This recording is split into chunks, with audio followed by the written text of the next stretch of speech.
Imagine you could rewind time. Not just a few years, not even a few centuries. Go back 70,000 years. You're standing somewhere in East Africa watching a group of modern humans, our direct ancestors, preparing to leave the continent. They look like us. Same brain size, same cognitive abilities, same capacity for language and abstract thought. Now here's the experiment. You split them into groups and send them to different continents. One group stays in Africa, another heads to Europe, a third goes to Asia. Others eventually make it to the Americas and Australia. Fast forward to the year 1500 AD. These groups, all starting from the same place with the same biological potential, have developed radically different societies. Europeans have steel swords, ocean-going ships, and written language. They're about to build globe-spanning empires. Meanwhile, many societies in sub-Saharan Africa, the Americas and Australia, are still using stone tools. Some have never developed writing. Others haven't domesticated large animals or built sprawling cities. The question that haunts historians, anthropologists, and anyone who really thinks about it is simple but earth-shattering. Why? Why did human populations, all equally intelligent, all equally capable, end up on such dramatically different trajectories? Why did gunpowder originate in China? Why did the scientific revolution happen in Europe? Why were Native Americans vulnerable to European diseases but not the other way around? And perhaps most uncomfortably, why do people from different continents even look physically different? Now, before we go any further, let's address the elephant in the room. This topic makes people nervous, and for good reason. For centuries, these differences were used to justify horrific things: slavery, colonialism, genocide. People invented racist pseudoscience claiming some groups were simply superior to others, that Europeans were more intelligent, more industrious, more destined to rule. It was all lies. Comfortable lies that powerful people told to justify the unjustifiable. But here's the thing. Refusing to ask the question doesn't make it go away. The differences existed. They were real. A Spanish conquistador with a steel sword and smallpox really did have enormous advantages over an Incan warrior, no matter how brave or intelligent that warrior was. The question isn't whether these differences existed. It's why they existed. And the answer, the real answer, has nothing to do with the people themselves. It has everything to do with the land beneath their feet. See, what scientists have discovered over the past few decades is that geography is destiny. Not genes, not culture, not some vague notion of civilizational superiority. Geography. The shape of continents, the animals that happen to live there, the plants that happen to grow there, the diseases that happen to evolve there. Pure accident, pure luck, or in many cases, pure bad luck. If you're using this video to fall asleep, perfect. That's exactly why I make these, so maybe subscribe and drop a comment telling me where you are and what time it is. I love seeing Berlin at breakfast, Tokyo at midnight, Chicago at bedtime, all watching the same story unfold. The story we're about to explore is one of the most important in human history. It explains why Europe colonized Africa and not the other way around, why Eurasian diseases devastated Native Americans, why certain physical traits evolved in certain places. And it does all of this without resorting to racist nonsense about inherent superiority. The real story is somehow more fascinating than the myths. It involves continental axes, zebras that refuse to be tamed, the accident of wheat versus yams, and climate zones that shaped everything from immune systems to skin color. It's a story where tiny geographic details cascade into massive historical consequences, where the orientation of a continent determines whether writing develops, where the presence or absence of a domesticatable animal changes the entire trajectory of civilization. And here's what makes this story so powerful. Understanding it doesn't just explain the past, it explains the present, why global inequality exists, why certain regions are wealthy and others aren't, why your ancestors look the way they did, why you look the way you do. Most importantly, it reveals something profound about human nature. When you control for geography, when you account for the environmental circumstances, there are no superior peoples. There never were. What looked like evidence of superiority was actually just evidence of geographic luck. Europeans weren't smarter than Africans or Native Americans. They just happened to live on a continent with better starting conditions for developing certain technologies. Think about that for a second. Everything we think we know about why the world looks the way it does, most of it is wrong. The real story has been hiding in plain sight for thousands of years, written in the shape of continents and the distribution of wild plants. Over the next few hours, we're going to unpack this mystery piece by piece. We'll start where humanity started, in Africa. We'll explore why some continents gave their inhabitants massive advantages while others didn't. We'll talk about why you can't ride a zebra but you can ride a horse, and why that matters more than you'd ever imagine. We'll examine how disease-shaped empires and how climate-shaped bodies. By the end, you'll see human history in a completely different light. Not as a story of superior and inferior peoples, but as a story of luck, geography, and the compound interest of small advantages over thousands of years. The question that changes everything isn't who was better, it's what was different about where they lived. Let's find out. Here's something that will completely reframe everything you think you know about human evolution. Every single person watching this video, whether you're European, Asian, Australian, or from anywhere else on Earth, had ancestors who lived in Africa. Not some of your ancestors. All of them. This isn't speculation. This is genetic fact, written into every cell of your body. Around 300,000 years ago, the species we call Homo sapiens emerged in Africa. Not in one specific valley or cave, but probably across a network of populations scattered throughout the continent. Recent archaeological evidence suggests early Homo sapiens fossils from Morocco, Ethiopia, and South Africa, all dating to roughly the same period. This tells us something profound. From the very beginning, humanity was diverse, spread out, adapting to different environments within Africa itself. And here's where it gets really interesting. Africa isn't just where humanity began. It's where humanity remained the most diverse. If you took a random group of 100 people from a single African village and measured their genetic diversity, you'd find more genetic variation within that one village than you'd find in all of Europe, all of Asia, and all of the Americas combined. More diversity in 100 people than in billions spread across 3 continents. Think about that for a moment. Let it sink in. This isn't because Africans are somehow different from everyone else. It's because everyone else is a subset of African diversity. A small splinter group that left, carrying only a fraction of humanity's total genetic variation with them. It's like taking a handful of coins from a treasure chest. That handful might contain a few different types of coins, but the chest still contains the full collection. For hundreds of thousands of years, Africa was where all the action happened, where humans developed every fundamental skill that would eventually let us dominate the planet.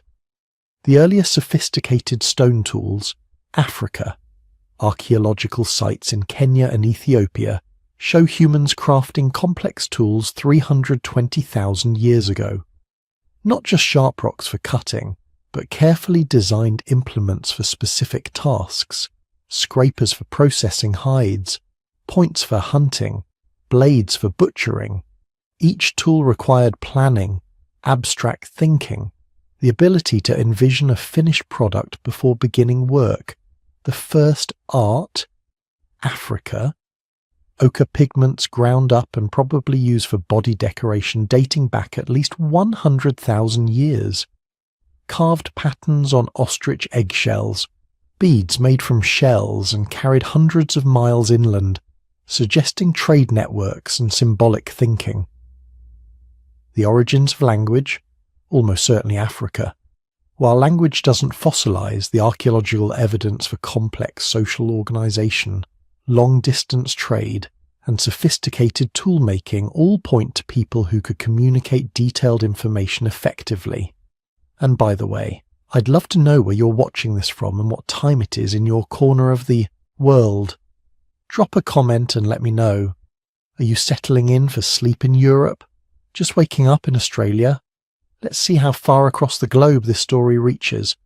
For 250,000 years, human populations in Africa were innovating, adapting, developing the cognitive and cultural toolkit that defines our species. Different groups specialized in different environments. Some became expert fishermen along coastal regions. Others mastered hunting in savanna grasslands. Still others learned to survive in marginal environments where resources were scarce and competition was fierce. This environmental diversity within Africa created evolutionary pressure for adaptability itself. African humans couldn't specialize too narrowly because the climate was constantly shifting. What worked during a wet period might be useless during a drought. Groups that could innovate quickly, that could share knowledge and adapt to new conditions, those were the groups that survived. This is why modern humans are so cognitively flexible compared to other species. We're not adapted to one specific environment, we're adapted to adaptation itself.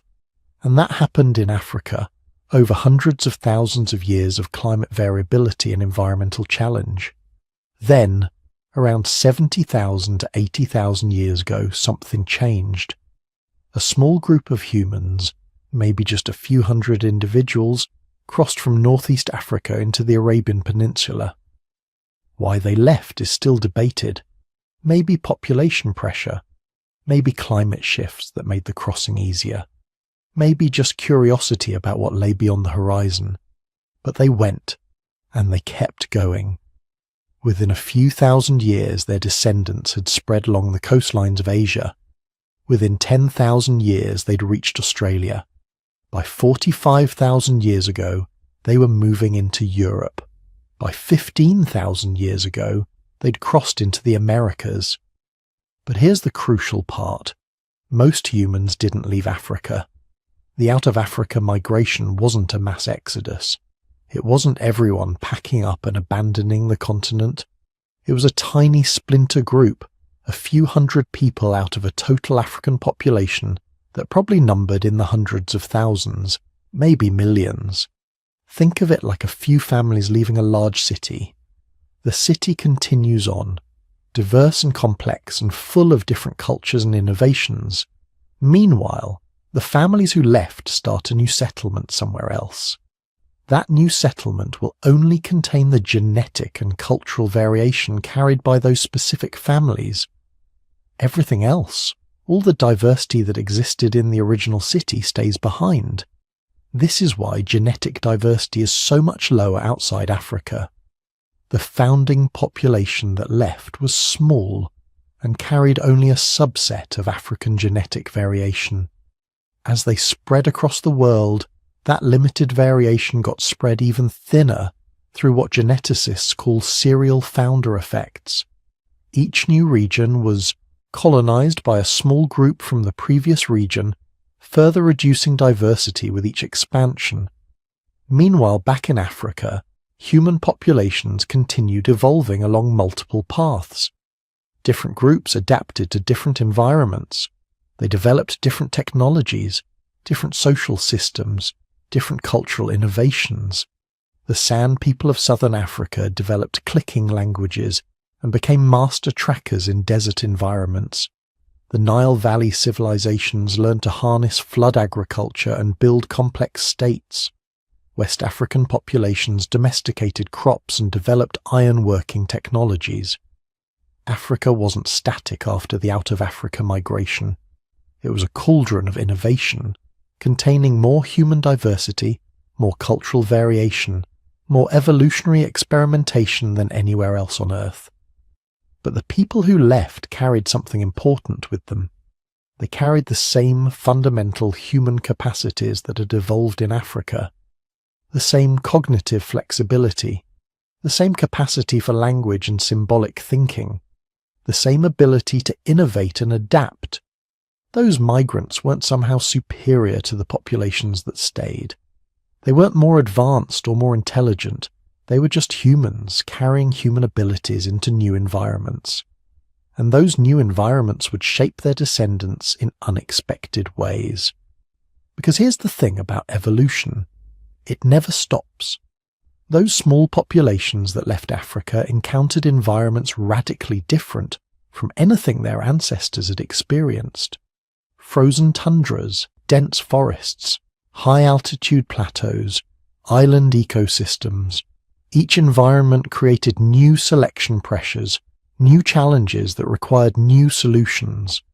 Over thousands of generations, small physical differences accumulated. Skin pigmentation adapted to different levels of UV radiation. Body proportions shifted to match different temperature regimes. Immune systems adjusted to local diseases. Digestive systems adapted to local diets. But these were all superficial changes, tweaks to the basic human template.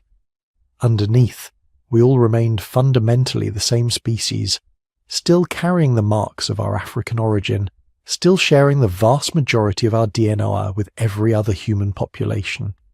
We're all cousins, all descended from those African populations that existed 70,000 years ago. Some of our ancestors left and encountered new environments. Most stayed and continued the human story in the place where it began. The question isn't why Africans and Europeans are different. The question is why a small group of African migrants evolved slightly different physical traits after leaving the continent, while retaining all the fundamental characteristics that make us human. And to answer that question, we need to understand what those migrants encountered when they left. Because the world beyond Africa was about to present challenges unlike anything humans had faced before. Now, here's where things get really interesting. Because after that bottleneck, after the three-way split that created modern humans, Neanderthals and Denisovans, after all that evolutionary pressure and adaptation, you'd think every human population would have roughly equal chances at development, right? They all had the same basic genetic toolkit, the same cognitive abilities, the same capacity for innovation. But they didn't develop equally, not even close. And the reason has almost nothing to do with the people themselves and everything to do with the ground they were standing on. Picture two farmers, both equally intelligent, equally hard-working, equally motivated. Give one of them rich, flat soil with reliable rainfall and easy access to rivers. Give the other rocky, mountainous terrain with unpredictable weather and no navigable waterways. Come back in 1,000 years. Whose descendants do you think will have larger, more complex civilizations? The answer is obvious. But for most of human history, we got the explanation backwards. We looked at the differences in outcomes and assumed they reflected differences in the people.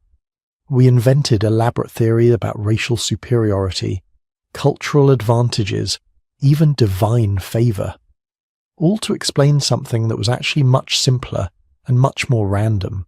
Geography. Pure, blind, accidental geography. In the 1990s, a scientist named Jared Diamond noticed something that should have been obvious but somehow wasn't. He looked at a map of the world and realized that the continents don't just differ in size and location. They differ in something far more fundamental, their orientation. Eurasia, that massive landmass stretching from Portugal to Korea, from the Arctic to the Indian Ocean, it runs east to west. It's long and wide, covering roughly similar latitudes across its entire span. Africa, on the other hand, runs north to south. It's tall and narrow, stretching from Mediterranean climates through tropical zones to temperate regions at the southern tip. Why does this matter? Because latitude determines climate, and climate determines what you can grow, what animals can survive, what technologies work. When a continent runs east to west, innovations can spread easily. A farmer in Turkey discovers that wheat grows well in their climate. That same wheat will probably grow just fine in Italy, or France, or China, because they're all at roughly the same latitude, with similar temperatures and seasonal patterns. But when a continent runs north to south, that same innovation hits walls. A crop that thrives in Mediterranean North Africa probably won't survive in the tropical rainforests of Central Africa. A farming technique developed in temperate South Africa won't necessarily work in the Sahel. You have to reinvent everything, adapt everything, essentially start from scratch as you move between climate zones. This is the axis theory, and once you see it, you can't unsee it. Eurasia, with its east-west orientation, was essentially one giant highway for ideas, crops, animals, and technologies.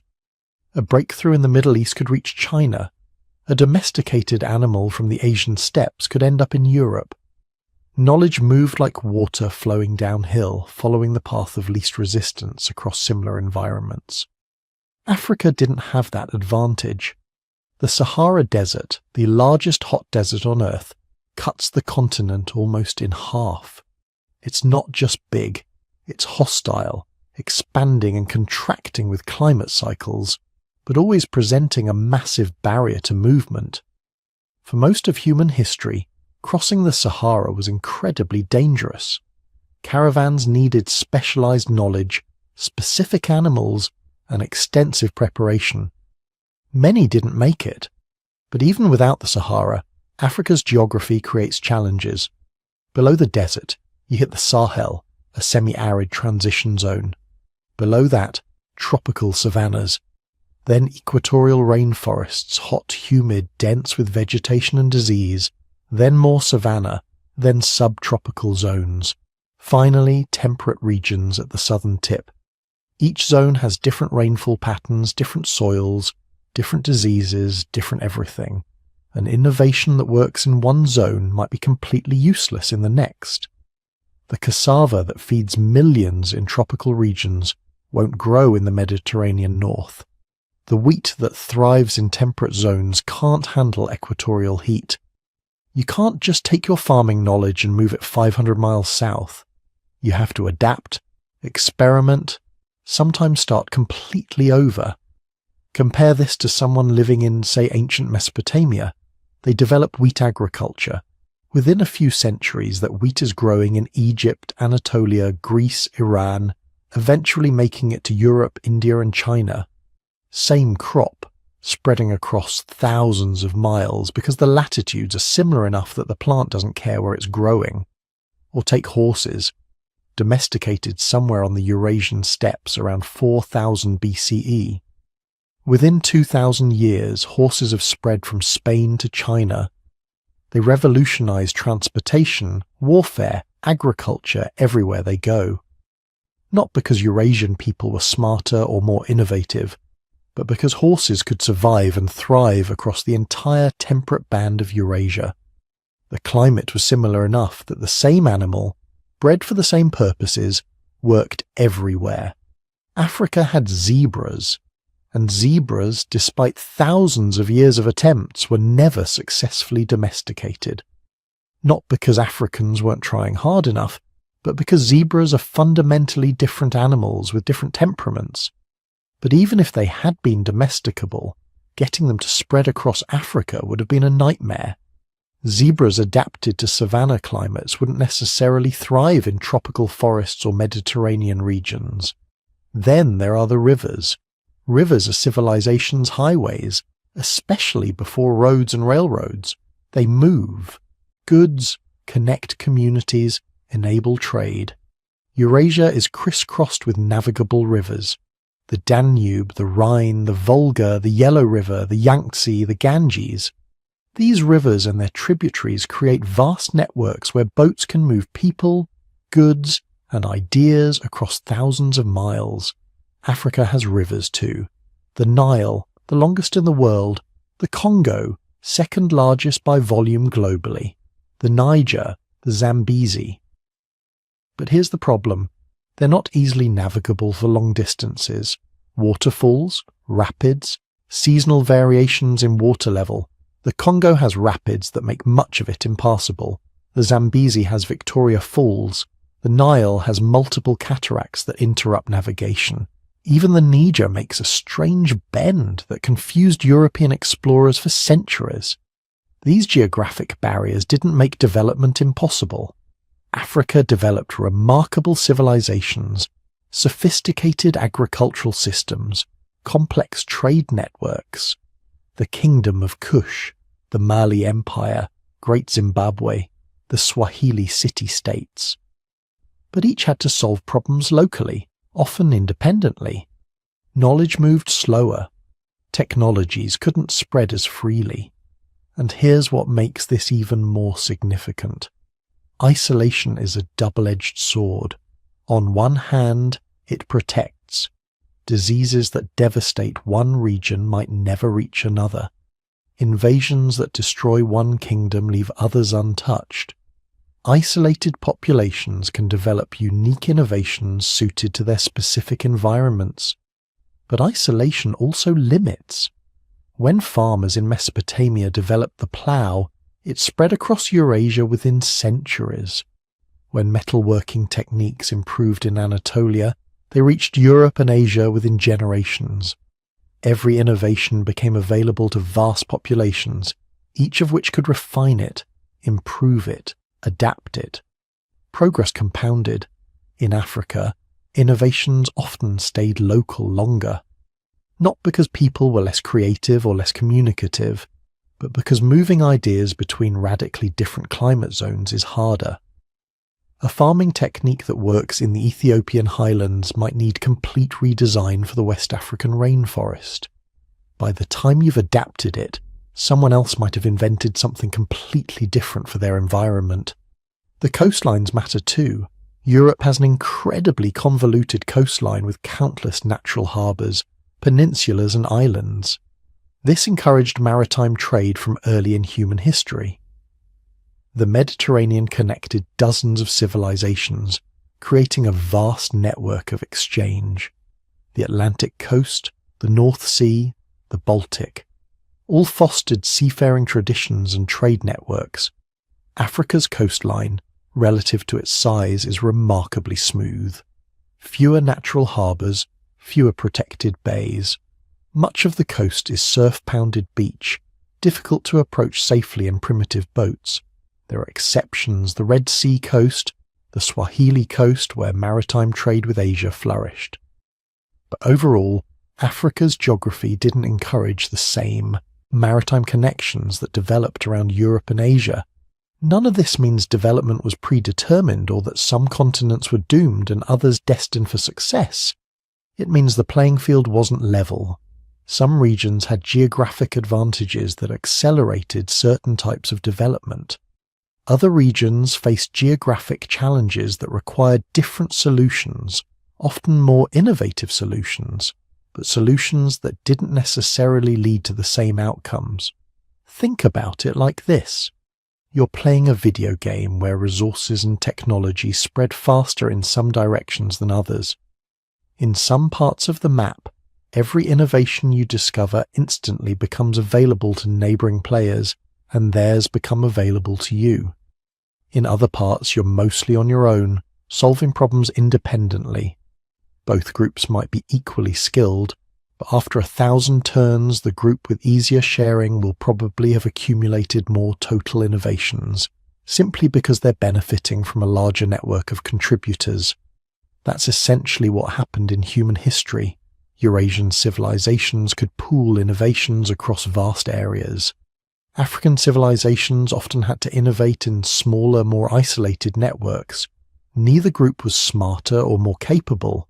They were just playing on different difficulty settings. And here's the really crucial part. These differences weren't obvious to people living through them. A farmer in ancient Egypt didn't think, well, if only we had an east-west continental orientation. A chief in ancient West Africa didn't realize that navigable rivers were giving some distant civilization thousands of miles away a development advantage. They just dealt with their local reality, solved their local problems, built their local societies. But over centuries and millennia, these small geographic advantages and disadvantages compounded. They created different population densities, different agricultural surpluses, different capacities for supporting non-farming specialists, different rates of technological innovation. Not because of anything inherent in the people, but because of the ground they were standing on and the ease with which they could connect with other groups facing similar challenges. The geography lottery. It's random, it's powerful, and for most of human history it was invisible. But once you see it, everything else starts making sense. Here's a puzzle that explains more about world history than almost anything else. Take two animals. Both are large, powerful, striped equines. Both live in herds. Both have been around for millions of years. One of them, the horse, became humanity's most important partner, revolutionizing agriculture, warfare, and transportation. The other, the zebra, despite thousands of years of human effort, was never successfully domesticated. Not by the ancient Egyptians, not by the Romans, not by anyone. Why? Because zebras are, to put it simply, terrible. They bite and don't let go. They have a ducking reflex that makes them nearly impossible to lasso. They get more aggressive as they get older, not more docile.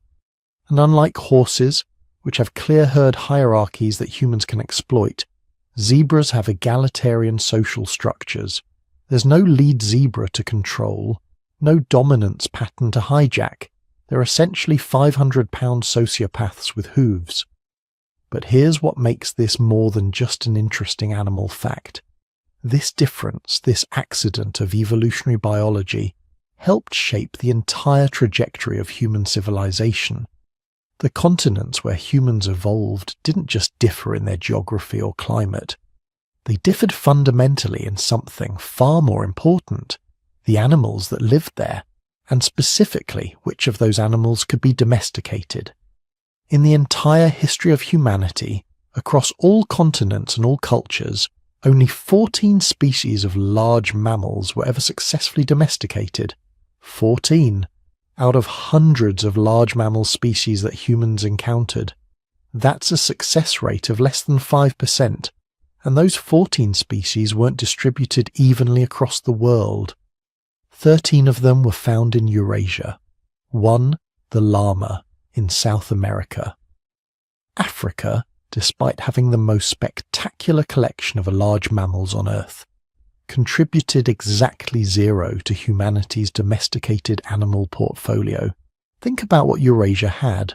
Horses for transportation and warfare, cattle for ploughing, milk and meat, pigs for converting waste into protein, sheep and goats for wool, milk and meat, water buffalo for rice paddies, camels for desert transportation, even chickens, which gave you eggs and meat with minimal resources. This wasn't just good luck.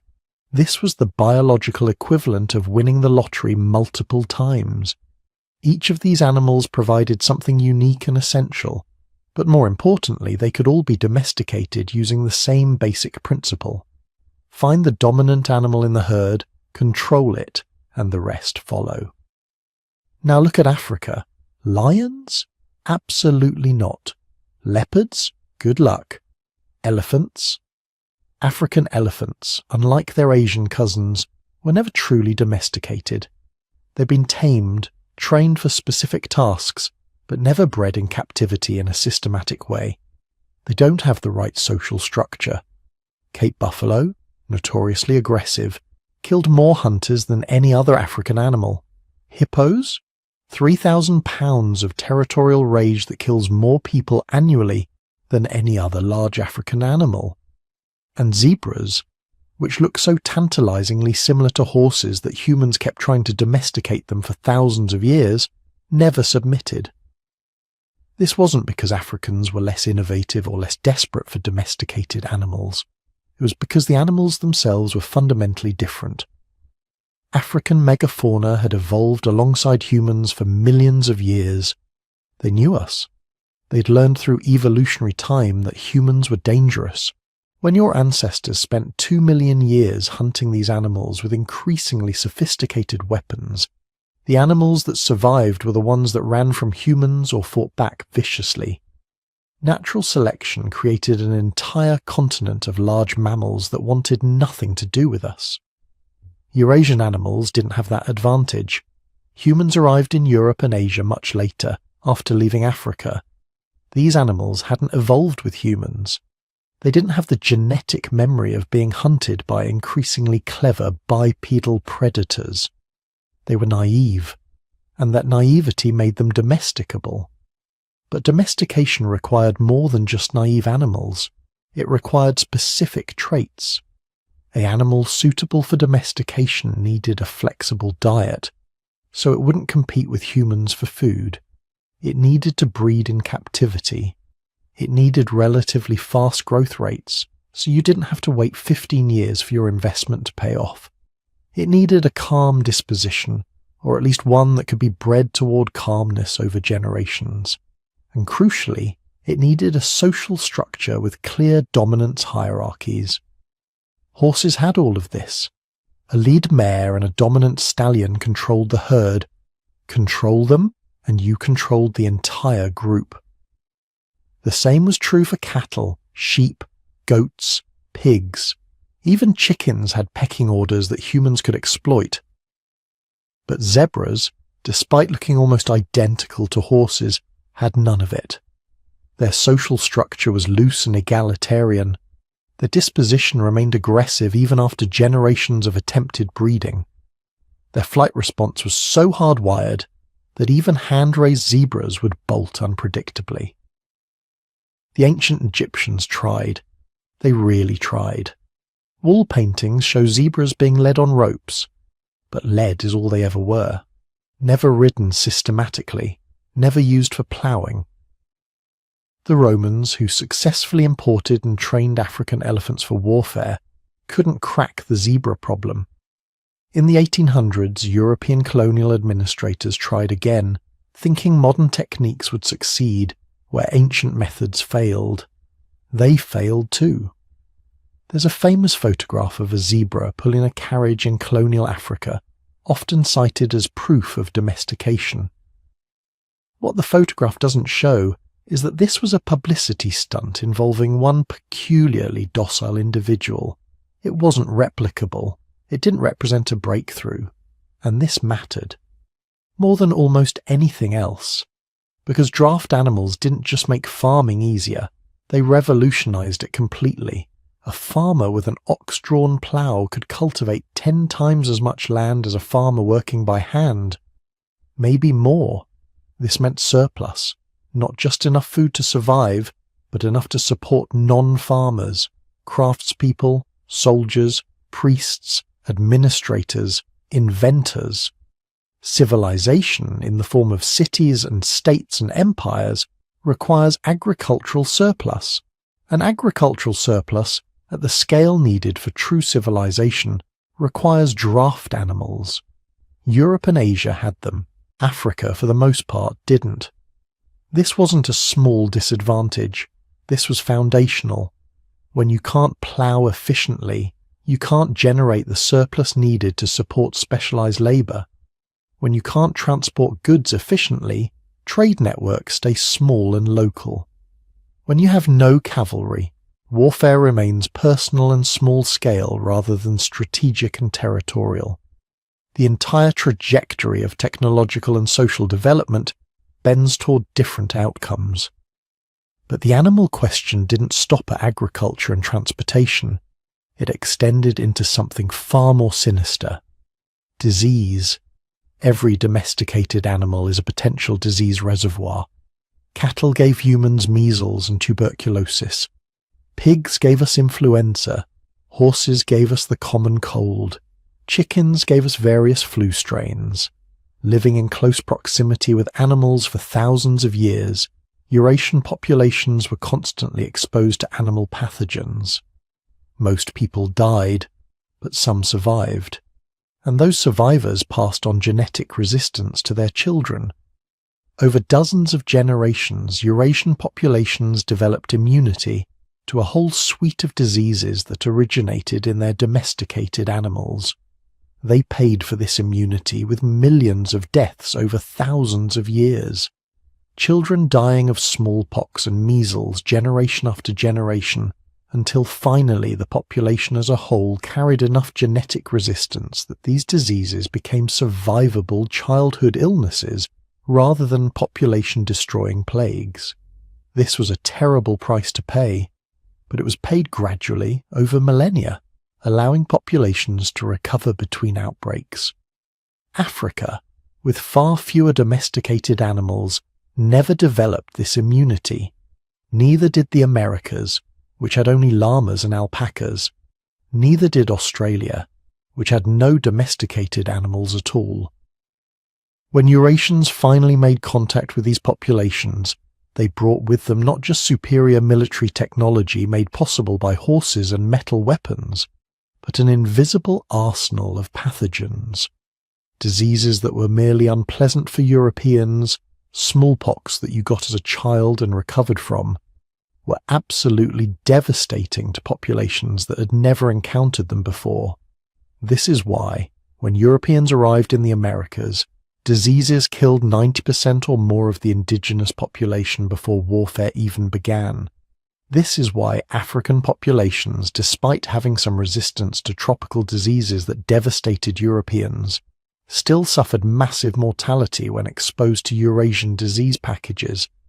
The animal question wasn't just about who had better farming. It was about who had survived enough animal diseases to become walking biological weapons. Now, you might be thinking, surely humans could have just moved animals around? Why didn't Africans import horses? Some did. Horses reached North Africa early and thrived in some regions, but they couldn't survive everywhere. Tsetse flies, which carry trypanosomiasis, sleeping sickness, made large parts of sub-Saharan Africa deadly for horses and cattle. The fly didn't bother zebras or buffalo, which had evolved alongside it, but imported Eurasian animals died quickly. Even when horses could survive, they required infrastructure, fodder, breeding programs, specialist knowledge, all of which required the agricultural surplus that you needed horses to create in the first place. A circular problem with no easy solution. The same was true in reverse. Europeans couldn't effectively use African animals even when they tried. Zebras remained uncooperative. African buffalo were too dangerous. The animals and the civilizations had co-evolved. You couldn't just swap them around and expect the same results. So here's what the animal question created. Two parallel human stories developing on different continents with fundamentally different resource bases. In Eurasia, humans harnessed animal power for agriculture, transportation, and warfare. This generated surplus, which supported cities, which enabled specialization, which accelerated technological innovation. The compound interest of civilization kicked in. Each generation built on the last. Writing systems emerged to track agricultural surplus.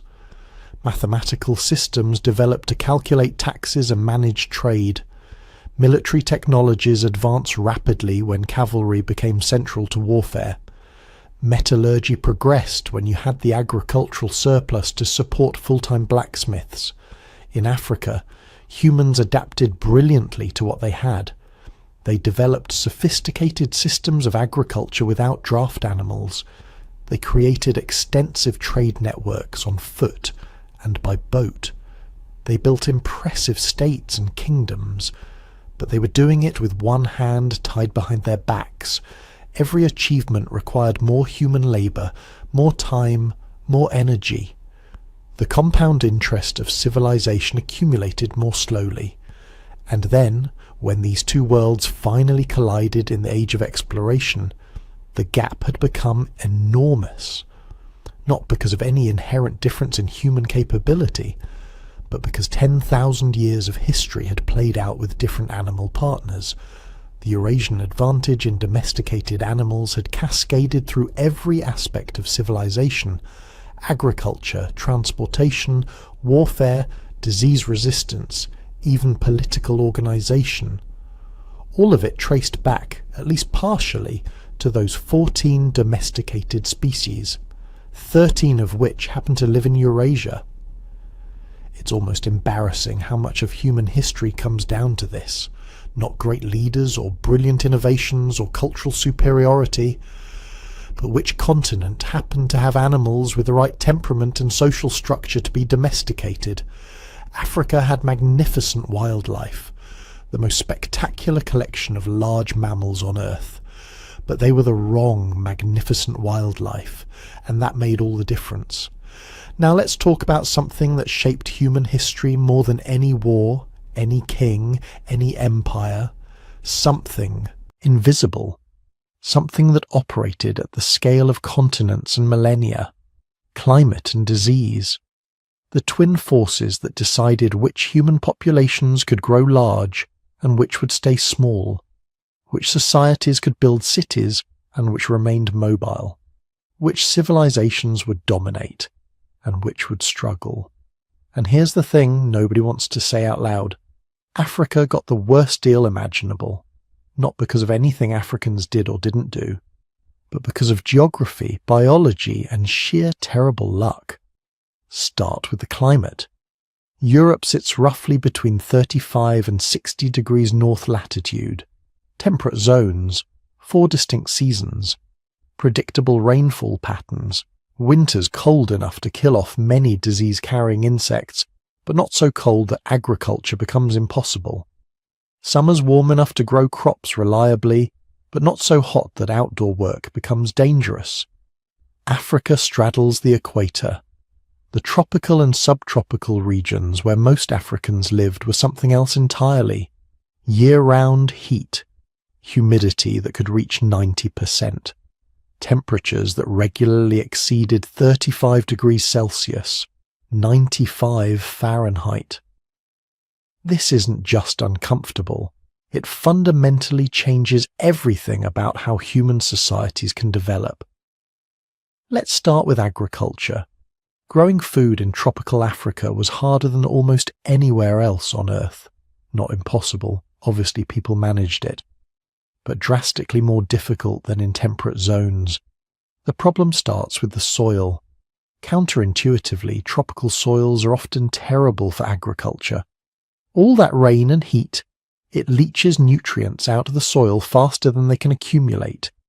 In temperate Europe, winter freezes slow down decomposition. Organic matter builds up in the soil, creating deep, rich, nutrient-dense topsoil. That's why European and North American farmland is so incredibly productive. Centuries of leaf fall and plant decay creating layers of fertility. In tropical Africa, decomposition happens so fast that nutrients barely have time to accumulate before they're washed away or broken down. You get thin topsoil over hard clay or laterite. Plant something, and you might get a good harvest the first year, maybe the second. By the third year, the soil is exhausted. You have to move to new land, let the old plots regenerate for a decade or more. This created a fundamental constraint on population density. In Europe, you could farm the same fields for generations, even centuries, if you managed them properly. Population could concentrate in villages and towns. Specialization could develop. In much of tropical Africa, you needed vast territories per person because agriculture had to be shifting and extensive rather than intensive. But it gets worse. Food storage. In temperate climates, you harvest in summer and fall, then store food through the winter. Cool, dry conditions, perfect for preservation. Grain could be stored for years in a well-built granary. This meant you could accumulate surpluses, feed specialists who didn't farm, support armies, priests, administrators, craftspeople. In tropical climates there is no winter. Heat and humidity year-round create perfect conditions for spoilage. grain stores rot within months, insects infest everything, mold grows on food stocks with terrifying speed. Some African societies developed clever preservation techniques, drying, smoking, fermentation, but nothing could match the storage capabilities of temperate civilizations. This meant African societies had a much harder time supporting large urban populations or maintaining standing armies for extended periods. You couldn't stockpile food for lean years. You couldn't feed large numbers of non-farming specialists. Every harvest had to be consumed relatively quickly, leaving little room for the kind of surplus accumulation that funded civilization building elsewhere. Then there's the sheer metabolic cost of living in tropical heat. Your body has to work constantly to cool itself. Sweating burns calories, increased heart rate and blood flow to the skin burn calories. Just existing in temperatures above 30 degrees Celsius requires significantly more energy than living in temperate zones. This might not sound like much, but multiply it across a whole population over generations. People in tropical climates need more food just to maintain basic function. They have less energy left over for intensive physical labor. They're more vulnerable to food shortages because they have smaller margins between adequate nutrition and starvation. European colonists noticed this and completely misinterpreted it. They saw Africans working less intensively than Europeans and concluded they were lazy. They didn't understand they were watching metabolic adaptation to heat. Work too hard in tropical heat without adequate hydration and cooling, and you die. European work patterns designed for temperate climates were literally unsuited to tropical conditions. But the climate challenges were nothing compared to the disease burden, and this is where Africa's evolutionary success became its developmental curse. Remember, humans evolved in Africa. We lived there longer than anywhere else, and so did our diseases. Malaria, sleeping sickness, yellow fever, river blindness, schistosomiasis, dozens of parasitic worms, bacterial infections that barely existed elsewhere. Africa had them all, and they had been evolving alongside humans for hundreds of thousands of years. Malaria alone was probably the single biggest check on African population growth in history. Caused by Plasmodium parasites transmitted by Anopheles mosquitoes, malaria creates cycles of fever, anemia, and organ damage. It kills children in enormous numbers. Even survivors often suffer cognitive impairment and developmental delays from repeated infections. The evolutionary response was remarkable. Sickle cell trait, where you carry one copy of the sickle cell gene but not two, provides significant protection against malaria. If you have one sickle cell gene, your red blood cells are hostile environments for malaria parasites. Natural selection favored this trait so strongly that despite its costs, carrying two copies causes sickle cell disease. It spread throughout malarial regions of Africa. This is evolution in action. Populations adapting to a disease environment so lethal that even a mutation with serious downsides becomes advantageous. But here's the cost. Sickle cell trait provides protection, but not immunity. People still got malaria, still died from it, still suffered its debilitating effects. And the sickle cell disease that affected those who inherited two copies, brutal, painful, often fatal before adulthood. Similar adaptations occurred with other diseases. Duffy negativity, a blood group variant that provides protection against Vivax malaria, became nearly universal in West Africa. G6PD deficiency, despite causing problems of its own, spread because it offered some malaria protection. African populations were locked in an evolutionary arms race with their diseases, adaptations piling on adaptations, each with its own trade-offs and costs. Compare this to Europe. Europeans faced diseases too, obviously. Plague, smallpox, typhus, cholera. But with crucial differences. Most European diseases were acute rather than chronic. They killed you, or you recovered and gained immunity. Over centuries, European populations developed resistance through the survivors having children. Each epidemic left behind a population slightly more resistant than before. African tropical diseases didn't work that way.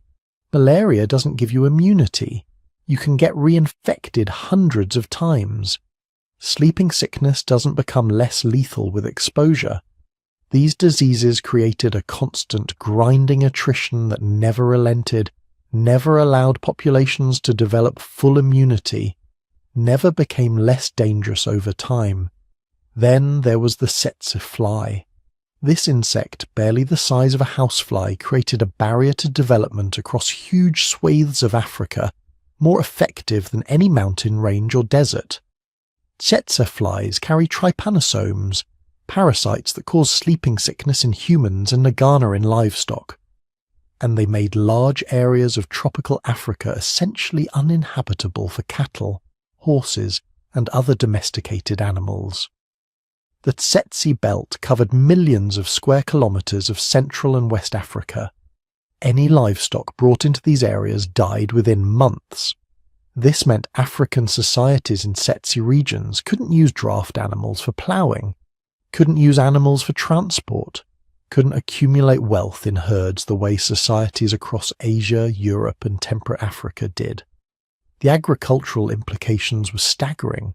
In Europe, a farmer with an ox-drawn plough could cultivate 10 times more land than someone using hand tools.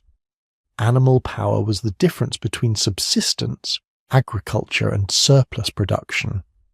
Without it, African farmers in tsetse regions were permanently limited to small plots worked by human muscle alone. The transport implications were equally severe.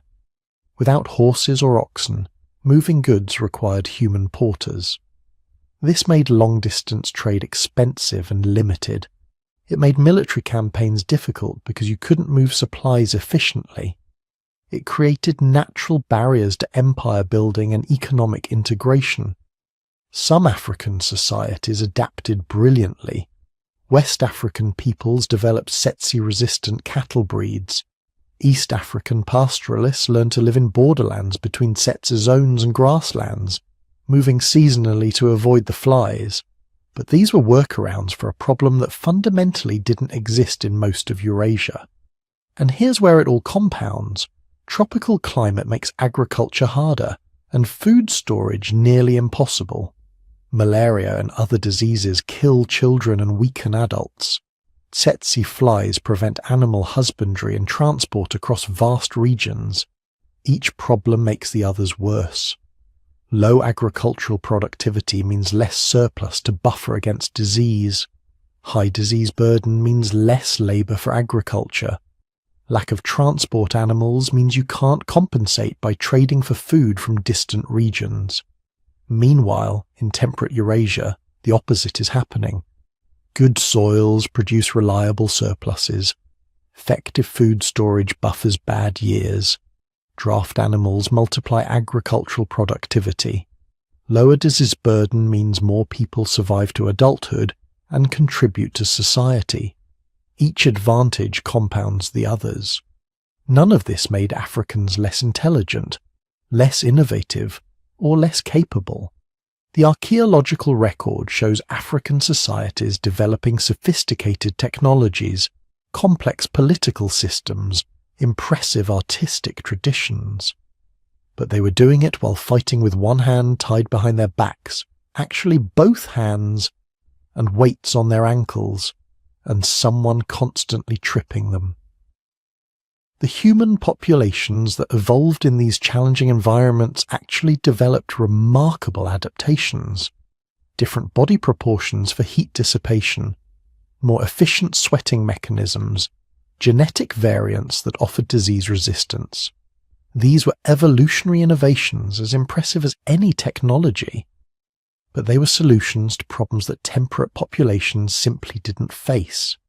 By the time Europeans arrived in Africa with their guns and ships, they weren't encountering societies that had failed to develop. They were encountering societies that had been fighting a much harder battle for much longer. The difference in outcomes wasn't about capacity.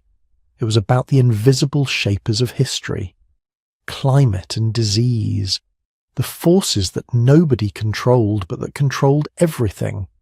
Here's something nobody tells you about the agricultural revolution. It wasn't one revolution. It was dozens of separate revolutions happening independently. Across the world, each one shaped by what was growing in the ground when people decided to stop wandering and start planting.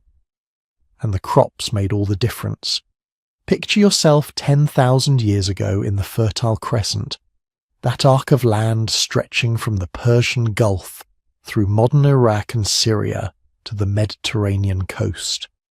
You're a hunter-gatherer considering a radical lifestyle change.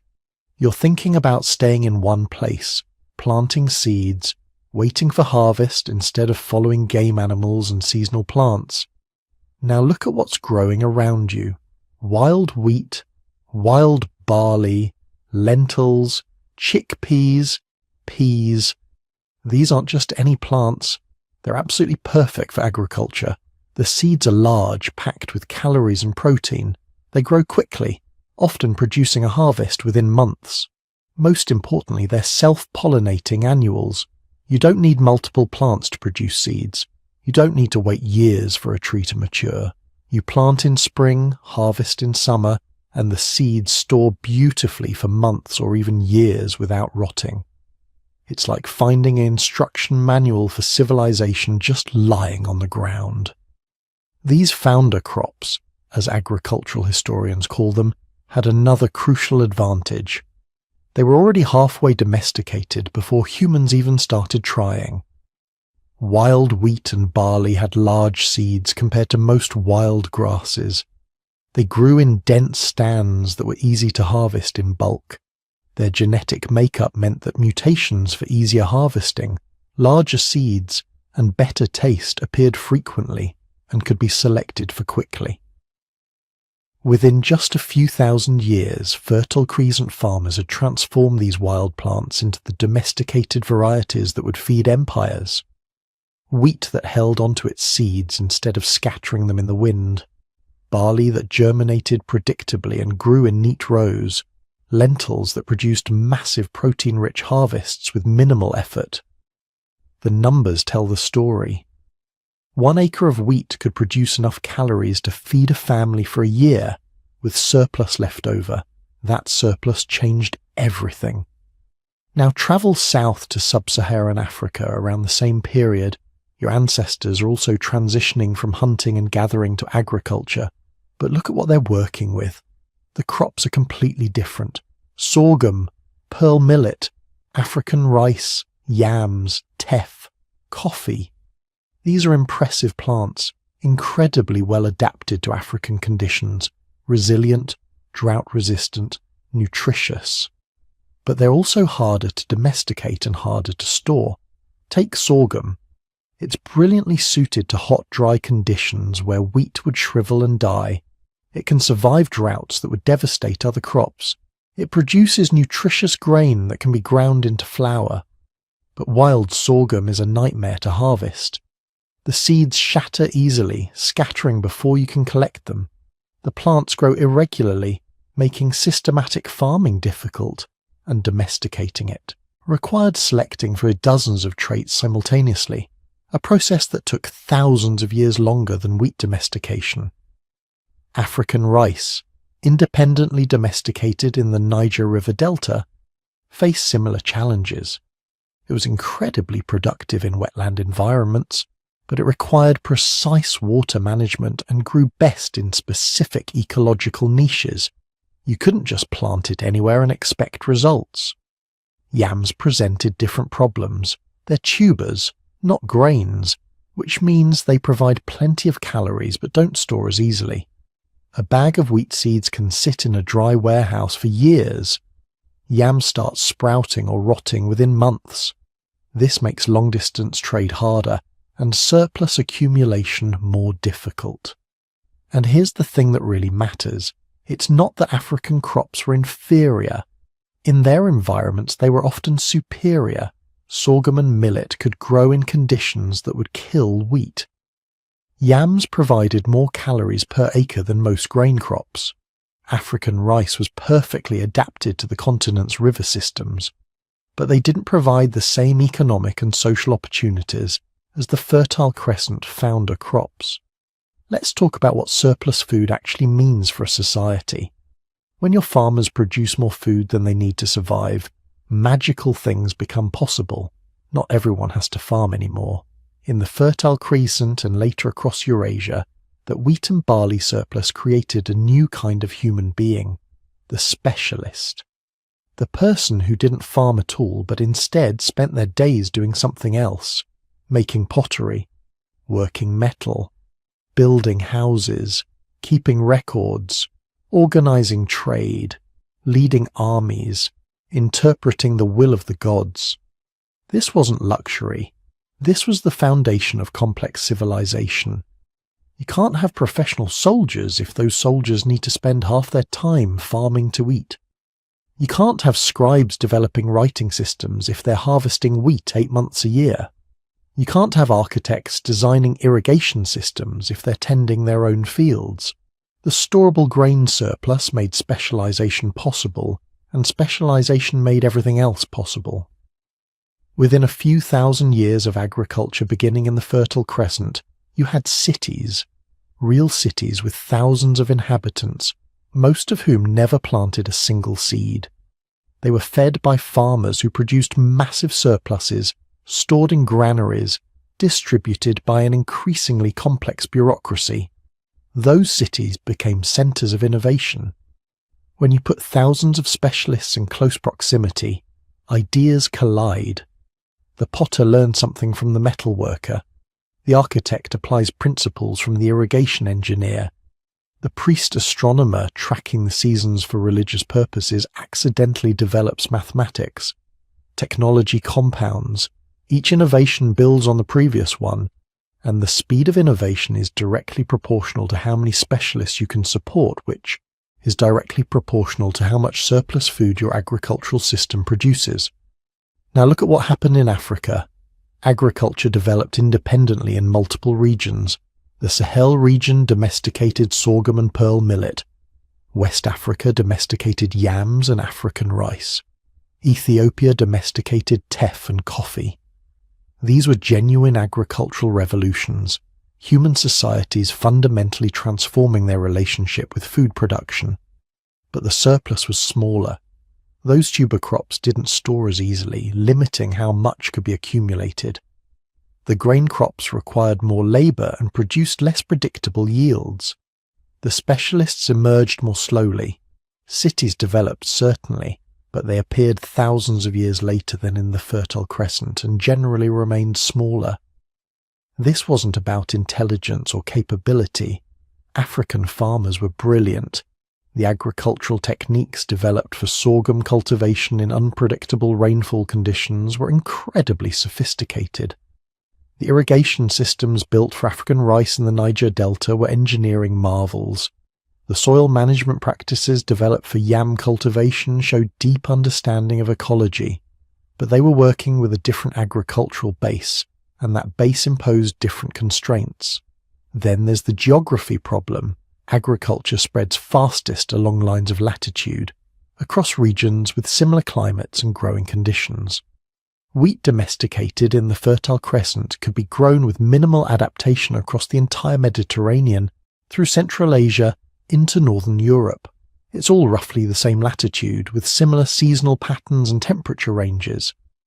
The agricultural package, wheat, barley, lentils, plus domesticated sheep, goats, cattle, and pigs, spread across Eurasia like wildfire.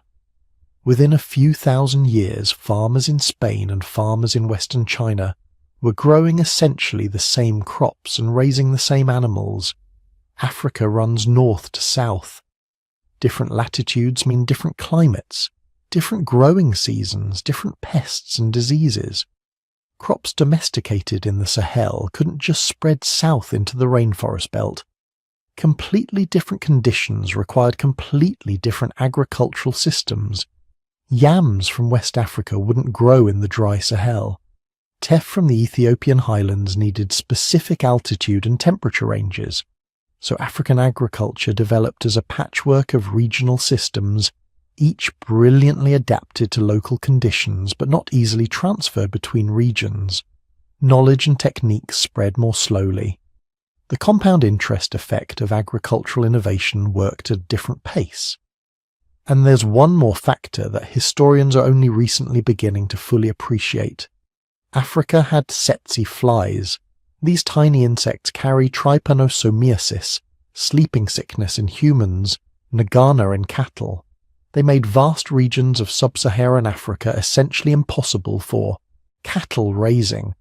No ploughing with oxen, no milk, no reliable meat source that could be herded and managed. This meant African agriculture was more labour-intensive. Without draft animals, you couldn't plough large fields efficiently. Without cattle-based fertilisation systems, soil management required different techniques. The agricultural surplus was necessarily smaller because producing it required more human labour. Compare this to Eurasia, where cattle, horses and water buffalo provided both labour and fertiliser. A farmer with a plough team could work far more land than a farmer with just a hoe. The surplus per farmer was dramatically higher, which meant more specialists could be supported per unit of agricultural population. By 2,000 years ago, the consequences were visible across both continents.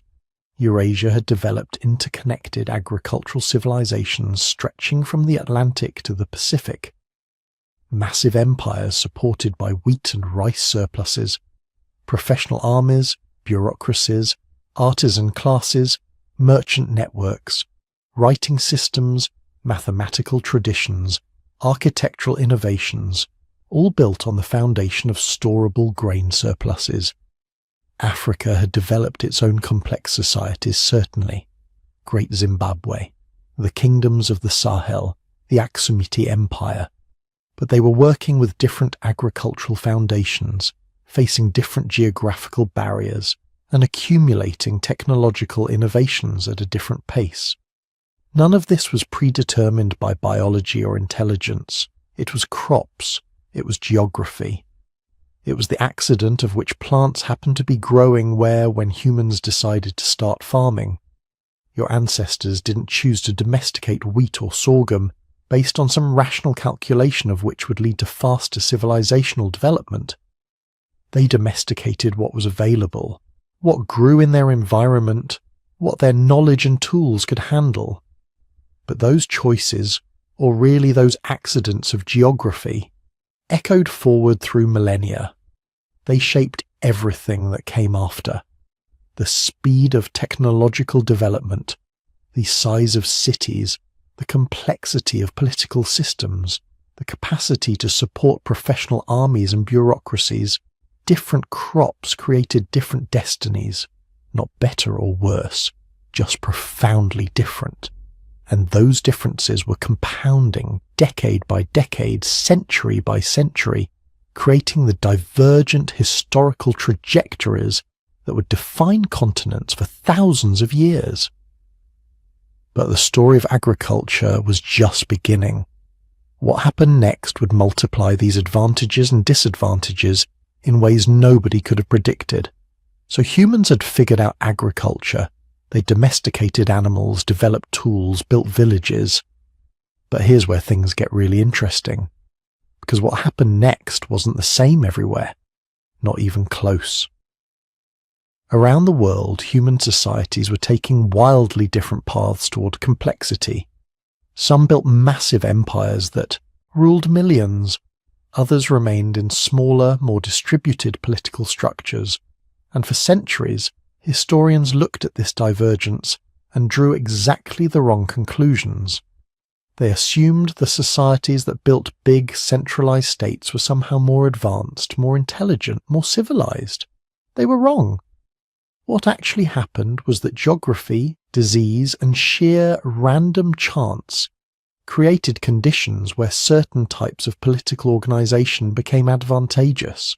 And in many cases, the societies that didn't build massive empires weren't failing to innovate.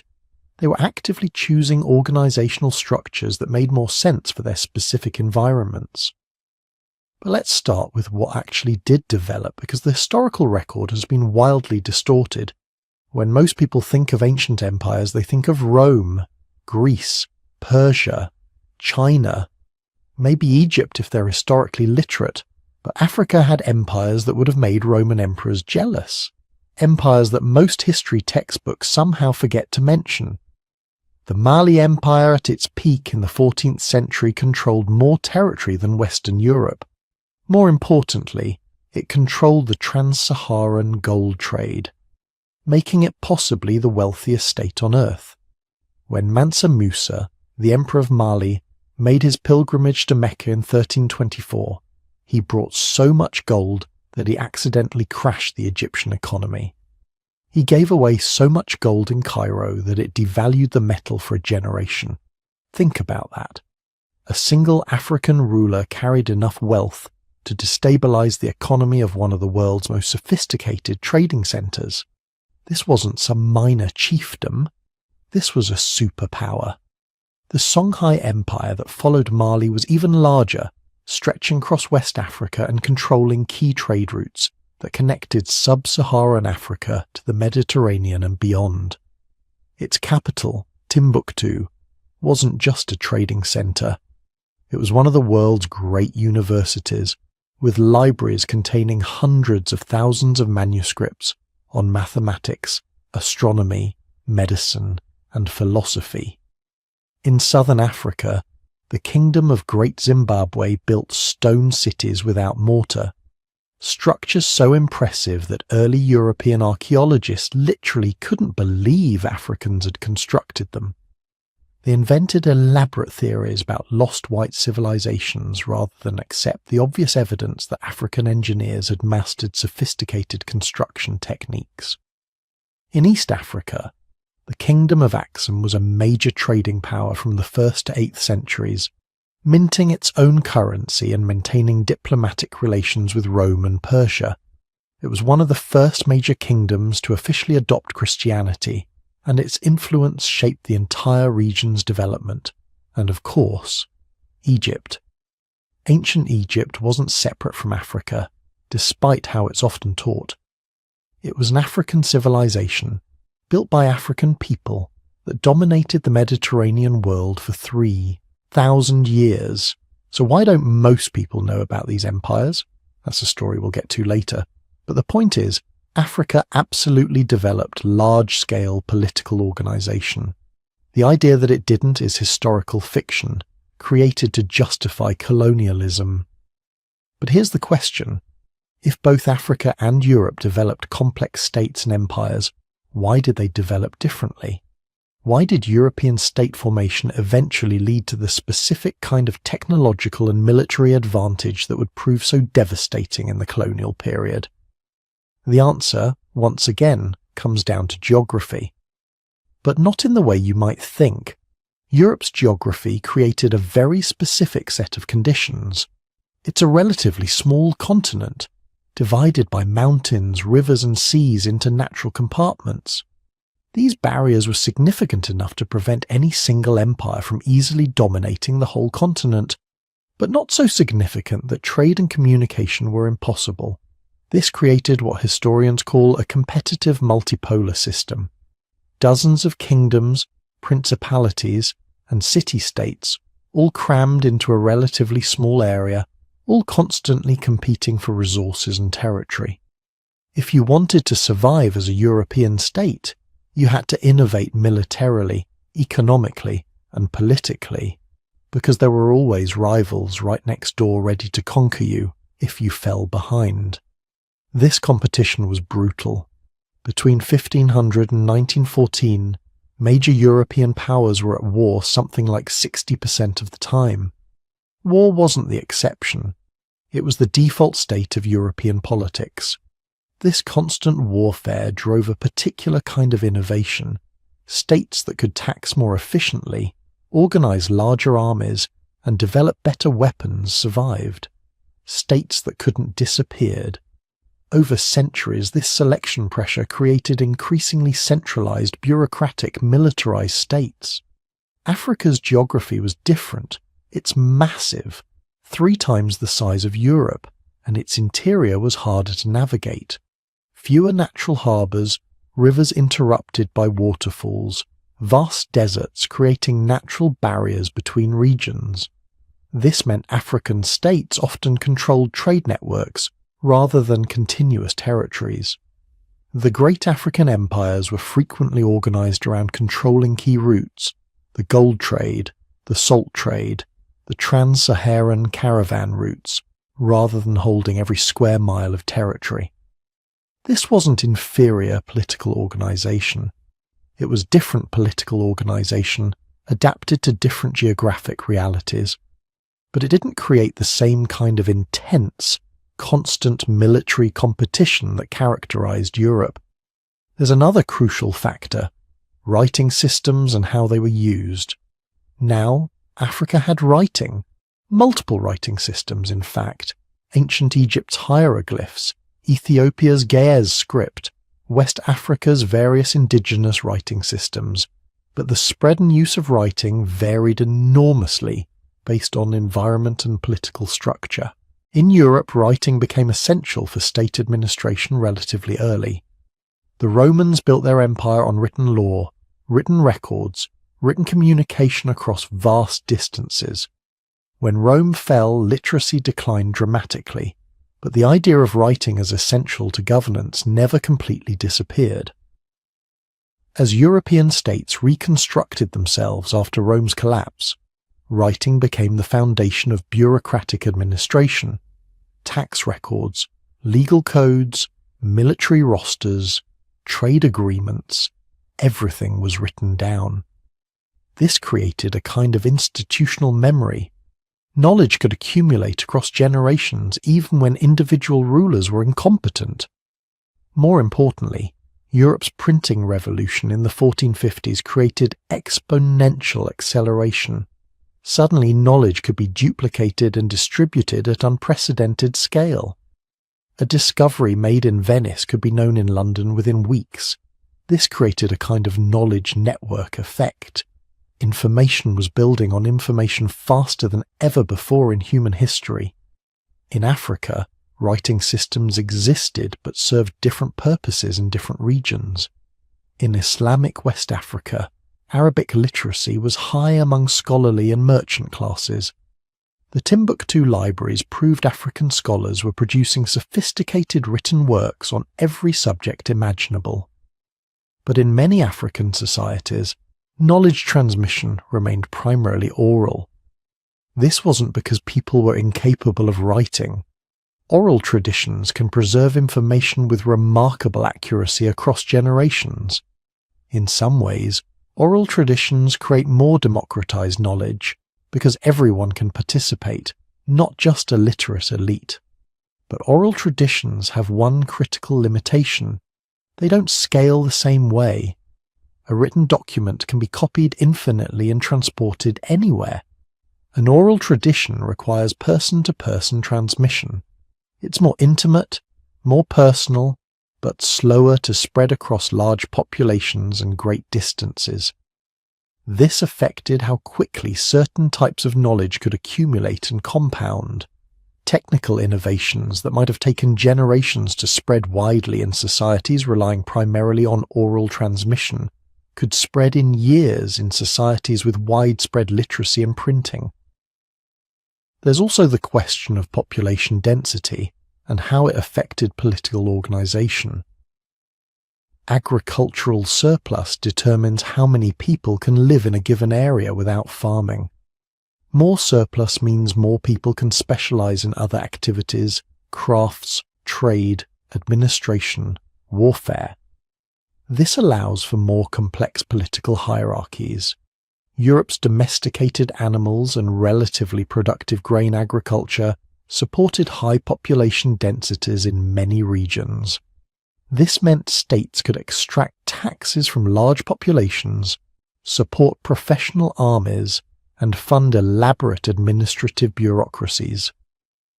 Parts of Africa achieved similar population densities: the West African empires, the Ethiopian, Highlands, the Great Lakes region. These areas developed comparable political complexity. but vast regions of Africa, particularly central and southern areas, had lower population densities due to disease burden, less productive indigenous crops, and environmental challenges.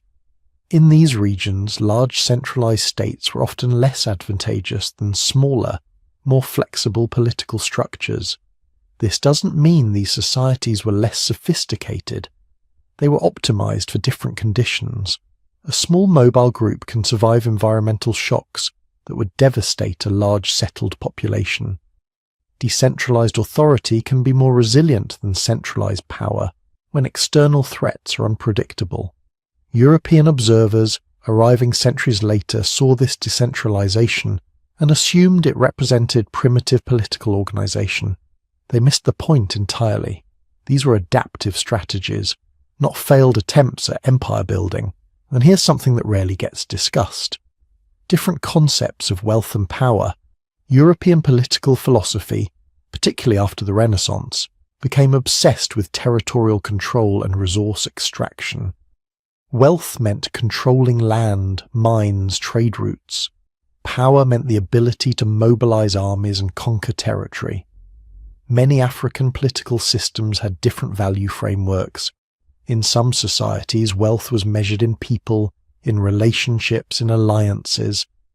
A powerful ruler wasn't necessarily one who controlled the most territory, but one who could mobilize the most followers, who had the most extensive kinship networks, who could broker the most marriages between powerful families. This creates different kinds of political structures, less focused on rigid territorial boundaries, more focused on networks of obligation and alliance. It's not better or worse, it's different.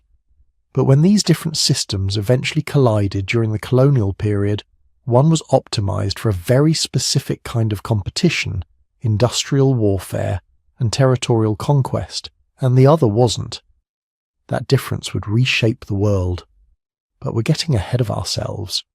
Before that collision happened, both continents were accumulating knowledge, building on the foundations their ancestors had laid. And that process of accumulation, that compound interest of human knowledge, was about to accelerate beyond anything anyone could have imagined. Imagine you're watching a single spark fall into dry grass. On its own, it's nothing. Just a brief glow, then darkness. But if the grass is right, if the wind is right, that spark becomes a flame. The flame becomes a fire.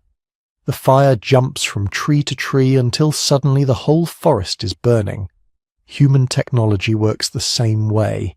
No invention appears out of nowhere. Every tool, every idea, every scientific breakthrough is a spark dropped onto a landscape of older knowledge. If the landscape is ready, the spark catches. If it's not, the spark dies and the invention disappears back into the dark. Think about the printing press. We like to imagine some lone genius in Europe suddenly deciding to make a machine that could spray words onto paper and change the world. But that simple machine was sitting on top of thousands of years of quiet innovation. To build a printing press, you need metallurgy advanced enough to cast durable, movable type. You need inks that cling to metal but release onto paper. You need paper itself, made from plants using techniques carried from China through the Islamic world into Europe. And you need something even more invisible. You need people who can read. A printing press in a world without widespread literacy is just an expensive way to stamp shapes onto kindling. Only when all those underlying systems are in place does the press become a revolution. That's what technology really is. Not individual gadgets, but layers and layers of accumulated solutions, each one resting on the ones below like stones in a pyramid. Once you see that, the story of Africa and Europe stops being about who was advanced and who was behind. It becomes a story about different pyramids, different foundations, different layers of knowledge, shaped by different environments and different needs. Take iron. For a long time, historians assumed that iron technology came from the civilized centers of the old world and slowly spread outward. But the archaeological record in Africa tells a different story. In several regions, especially around what is now Nigeria, Cameroon and Central Africa, iron smelting appears incredibly early and incredibly sophisticated, possibly developed independently. Smelting iron is not like making a stone tool.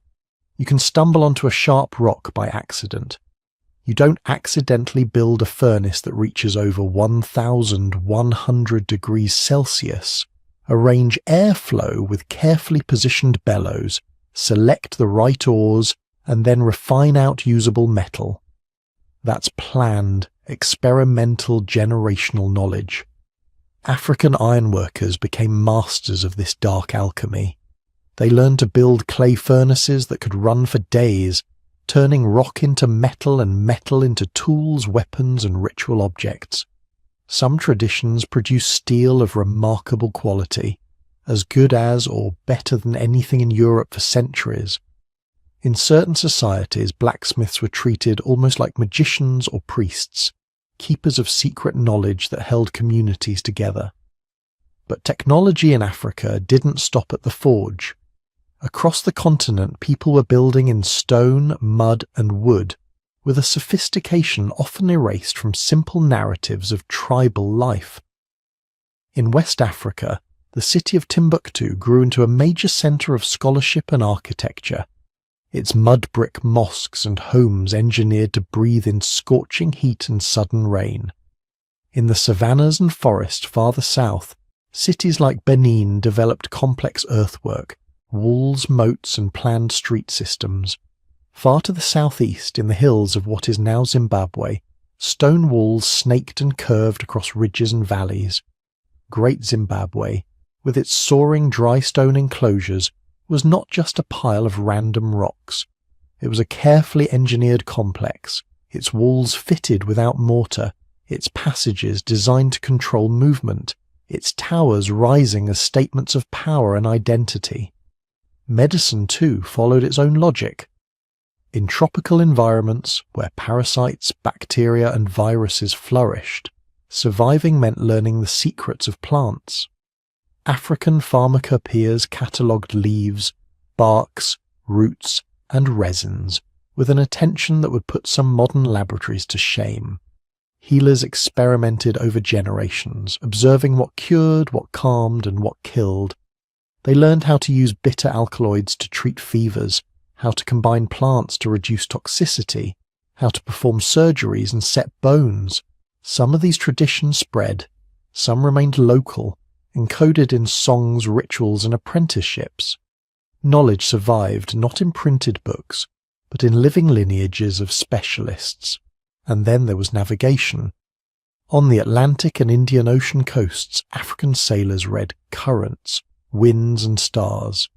Swahili city-states along East Africa's shore became hubs of Indian Ocean trade, their shipbuilders constructing sturdy vessels that could ride the monsoon winds to Arabia, India, and beyond. Far inland, desert peoples charted routes across the Sahara, using stars, dunes, and ancient waypoints. They crossed one of the deadliest environments on Earth with caravans so large they looked like migrating cities. These were not people without technology. They were people whose technologies were tuned to their realities. But technologies don't just arise, they move. Ideas hitch rides on people, on goods, on stories. Some routes become superhighways for innovation. Others are winding footpaths, powerful but slower, more fragile. Across Eurasia, the Silk Road tied together a vast horizontal landmass with relatively similar climates. A technique invented in China could hop step by step through Central Asia, Persia, and the Eastern Mediterranean, each stop adding its own twist, until it reached Europe in a form barely recognizable from the original. Paper, gunpowder, compasses, silk weaving, numerical systems, religious concepts, all travelled this way. Europe sat at the far western end of this network, a sink where ideas pooled. Africa's great trade arteries ran differently. North-south corridors tied the Sahara to the Sahel and the forests beyond. Trans-Saharan caravans carried gold, salt, ivory, books, people, and ideas between West Africa and the Mediterranean. On the eastern coastline, the Indian Ocean trade linked East Africa to Arabia, India, and Southeast Asia. Innovations moved along these lines too. Crops, artistic styles, religious texts, architectural techniques, but the Sahara was not an easy highway. It was a barrier crossed at great cost. The Indian Ocean was seasonal, its winds dictating schedules. And deep within the continent, some societies remained relatively isolated by vast forests, shifting rivers, or disease environments that made long-distance travel dangerous. In those remote zones, local technologies could become exquisitely adapted and yet remain largely unknown to outsiders. Isolation was a shield. It kept out invaders and epidemics. But it also limited the cross-pollination that turns a few sparks into a continent-spanning blaze. While Africa's network stitched together in long, sometimes fragile threads, Europe was undergoing a different transformation. After the fall of Rome, Europe fractured into a patchwork of kingdoms, duchies, city-states, and empires. This might sound like chaos, and in many ways it was. But politically fragmented landscapes create a certain kind of pressure. Imagine dozens of neighbouring states, all watching each other nervously, all vying for trade routes, land, and prestige. If one of them discovers a better way to build ships, cast cannon, or drill soldiers, the others have a choice: copy or fall behind. If you lose that technological race badly enough, you don't just get conquered, you disappear. This is how competition becomes a kind of forced experiment. In Europe, naval technology exploded under this pressure. States bordering the Atlantic invested in better hull designs, more efficient sails, more accurate maps. Small improvements in navigation tools, the astrolabe, the cross-staff, eventually the marine chronometer, became the difference between bringing home a fortune in spices or never returning at all. Military technologies followed the same pattern. Gunpowder, an invention that had travelled from China through the Islamic world, met European metallurgy and state competition. Cannons grew more powerful. Fortifications evolved in response, spreading star-shaped bastions across the landscape. Firearms advanced from clumsy hand cannons to matchlocks, then flintlocks. Each step required chemistry, engineering, logistics, and, beneath it all, organised systems of record-keeping and knowledge exchange. Which brings us to one of the quietest but most powerful technologies humans have ever invented: writing. Writing turns language into matter. It lets a thought survive the death of the thinker, cross mountains, oceans, and centuries without relying on anyone's memory. When you write something down, you're not just saving information, you're building scaffolding for future information to climb. In Europe, the spread of writing and later printing created dense layers of this scaffolding. A mathematician in Italy could learn from a translated Arabic text that had itself preserved and expanded on Greek ideas. A mapmaker in Portugal could revise coastlines based on sailors' logs. A physician could read a textbook, compare it to observations, and annotate margins with corrections. Each generation didn't have to start from zero. They inherited libraries, literal and metaphorical, and added a little bit more. Africa had writing too. Hieroglyphs in Egypt, Gier script in the Horn of Africa, ancient Libico-Berber scripts in the north, Ajami writings, where Arabic letters were adapted to record African languages, manuscript traditions in cities like Timbuktu and Jenne, where scholars copied and commented on works of law, astronomy, medicine, and theology. But writing was not evenly distributed. In many regions, knowledge stayed primarily oral, embedded in stories, lineages, and rituals. Oral cultures can be astonishingly precise and complex, but they are vulnerable in a different way. Kill the storytellers, break the chains of apprenticeship, and centuries of accumulated expertise can vanish in a single generation. Isolation mattered here too. Societies that were relatively cut off from large-scale conflict and long-distance trade could go centuries without the kind of intense competitive pressure that drove European states to pour resources into war fleets and printing presses. That wasn't a failure. In many ways, it was a success. Centuries of relative balance with local environments. But it meant their knowledge pyramids grew in different directions, at different speeds, with different strengths and weak points. By the time European ships began pushing aggressively into African waters, these asymmetries mattered.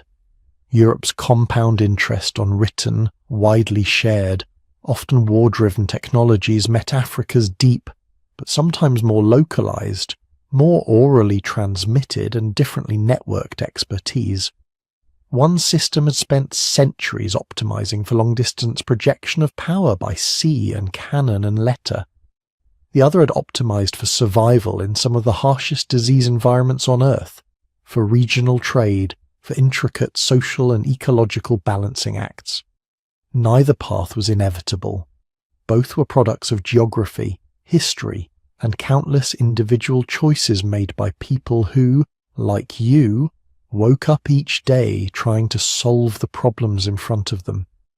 Those different paths of innovation were about to collide, and when they did, the shock would reverberate across continents, bending the course of history in ways that are still shaping your life tonight as you listen, thousands of years later. The real divergence between Europe and Africa didn't start with evolution. It started with ships. For tens of thousands of years, the descendants of those bottleneck survivors had been experimenting with different ways of living. In Africa, dense networks of trade and scholarship stretched across the Sahara. In Europe, states were slowly forming, fueled by a particular mix of animals, crops, and geography. By the time we reach the last 1,000 years, the differences are no longer about bone structure or brain size. They're about something much more fragile: timing. By sheer historical accident, European societies happened to hit a technological takeoff. Gunpowder weapons, ocean-going ships, metal cannons, improved financial systems, right around the same moment that African states were wrestling with their own internal pressures, climate shifts, and regional conflicts. The tiny geographic advantages Europe had been compounding quietly for millennia suddenly paid out all at once. Think of it like compound interest. Small early advantages in domesticable animals, in easily farmed grains, in densely packed farming communities had given Europe frequent disease epidemics, which sounds terrible, and was. But it also meant a population with more immunity to those diseases. Stable surpluses had allowed more specialists, more soldiers, more inventors, metallurgy advanced, navigation advanced, gun-making advanced. By the 1400s and 1500s, some European societies were standing at the shoreline with caravels, cannons, and compasses. On the other side of those waters were African societies that were sophisticated, politically complex, and deeply connected to global trade, but that had not specialized in building long-range ocean militaries or mass-producing firearms.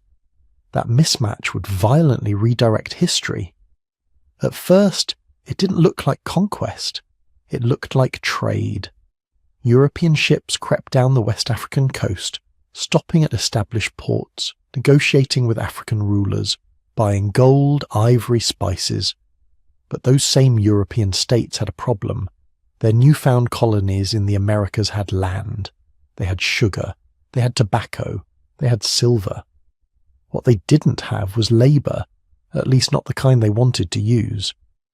Indigenous populations were dying in horrifying numbers from diseases brought over from Europe and Africa, pathogens they had never encountered before. So, European merchants went looking for a brutal solution. They found it on the African coast. The transatlantic slave trade did not begin as a simple story of Europeans capturing Africans everywhere they went. It started as a series of deals between European traders and certain African elites who saw an opportunity to strengthen their own positions against regional rivals. Prisoners of war, people from enemy communities, those on the margins of social systems, these became commodities. But once the system was in motion, the logic of profit took over. The demand from the Americas was insatiable. Sugar plantations needed more workers, mines needed more labour. European powers discovered that human beings could be treated as renewable raw material, so the trade intensified. For 4 centuries, between 12 and 15 million Africans were shipped across the Atlantic.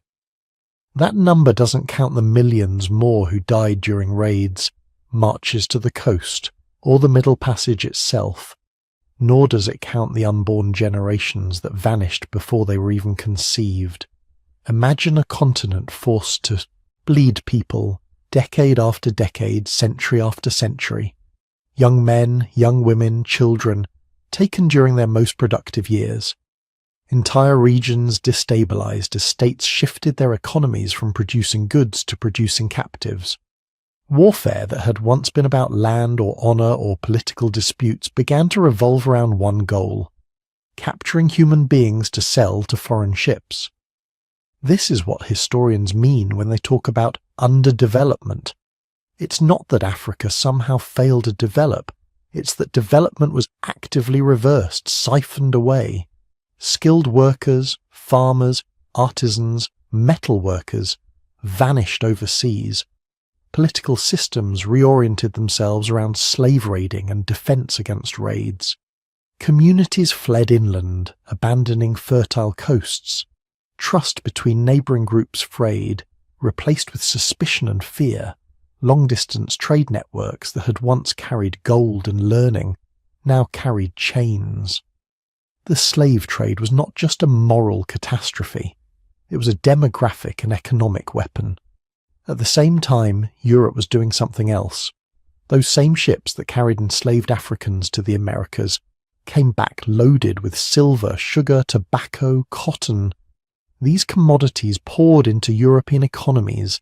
They funded banks, they funded factories, they funded research. The wealth extracted from African bodies and American land fueled Europe's industrial revolution. So when we ask why Europe industrialized first, we can't just point to coal and rivers and clever inventors. We also have to point to stolen labor. Generations of human beings who should have been farming their own soil, building their own cities, inventing for their own societies, were instead forced to work under a foreign whip on distant plantations.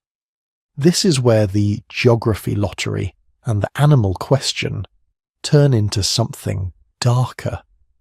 European advantages in guns, ships and germs didn't just shape their own fate, they let them forcibly rewrite other people's histories, and nowhere was that more obvious than in the next phase, full-blown colonialism.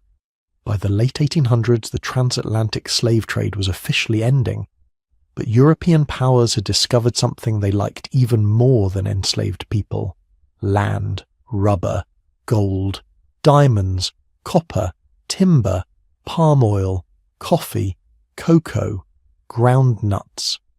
Every resource that could be extracted from African soil became the target of a new scramble. Between 1884 and 1885, European leaders met in Berlin and, without a single African representative present, drew lines across a map of Africa.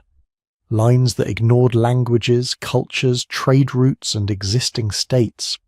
Lines that would become borders. This was the colonial interruption in its purest form. An entire continent's internal evolution frozen, then forced into new shapes to fit someone else's economy. Pre-colonial Africa had empires, kingdoms, republics, stateless societies, city-states. There were tax systems, legal systems, irrigation projects, universities like Timbuktu, trade routes connecting the forest to the desert to the Mediterranean and the Indian Ocean. These systems had problems, like all human systems do, but they were homegrown. They changed from within. Colonialism bulldozed that. European administrators dismantled or captured existing political structures and replaced them with indirect rule, direct rule, or settler governments designed with one overriding purpose: extraction. Railways were laid not to knit African economies together, but to move resources from mines and plantations to ports as efficiently as possible. Education, where it existed, was often shallow and aimed at producing low-level clerks, not inventors or industrialists. Factories that could have been built in Lagos or Accra or Kinshasa were instead built in Liverpool, Manchester and Marseille. Raw materials went out. Finished goods came in. African economies were locked into a one-way relationship where they supplied the basics and paid high prices for manufactured products made from their own resources. This wasn't a failure to industrialize. It was a deliberate prevention of industrialization. Local industries that might have competed with European products were often discouraged, blocked, or simply starved of credit and infrastructure. And colonization didn't just redraw borders and rewrite budgets. It reached deep into people's minds. For colonial rule to work, Europeans had to justify it, not just to themselves, but to the people they were ruling. They built an entire ideology around it. They invented stories about African backwardness, primitiveness, childlike minds. They pointed to the very poverty and political instability their own interventions had caused as proof that Africans were somehow unfit to govern themselves. It was a neat trick. Break a system, then claim the brokenness was original. Schools taught African children European histories and European heroes, while their own histories were dismissed as myth or savagery. Local languages were downgraded. European languages became the gateways to power.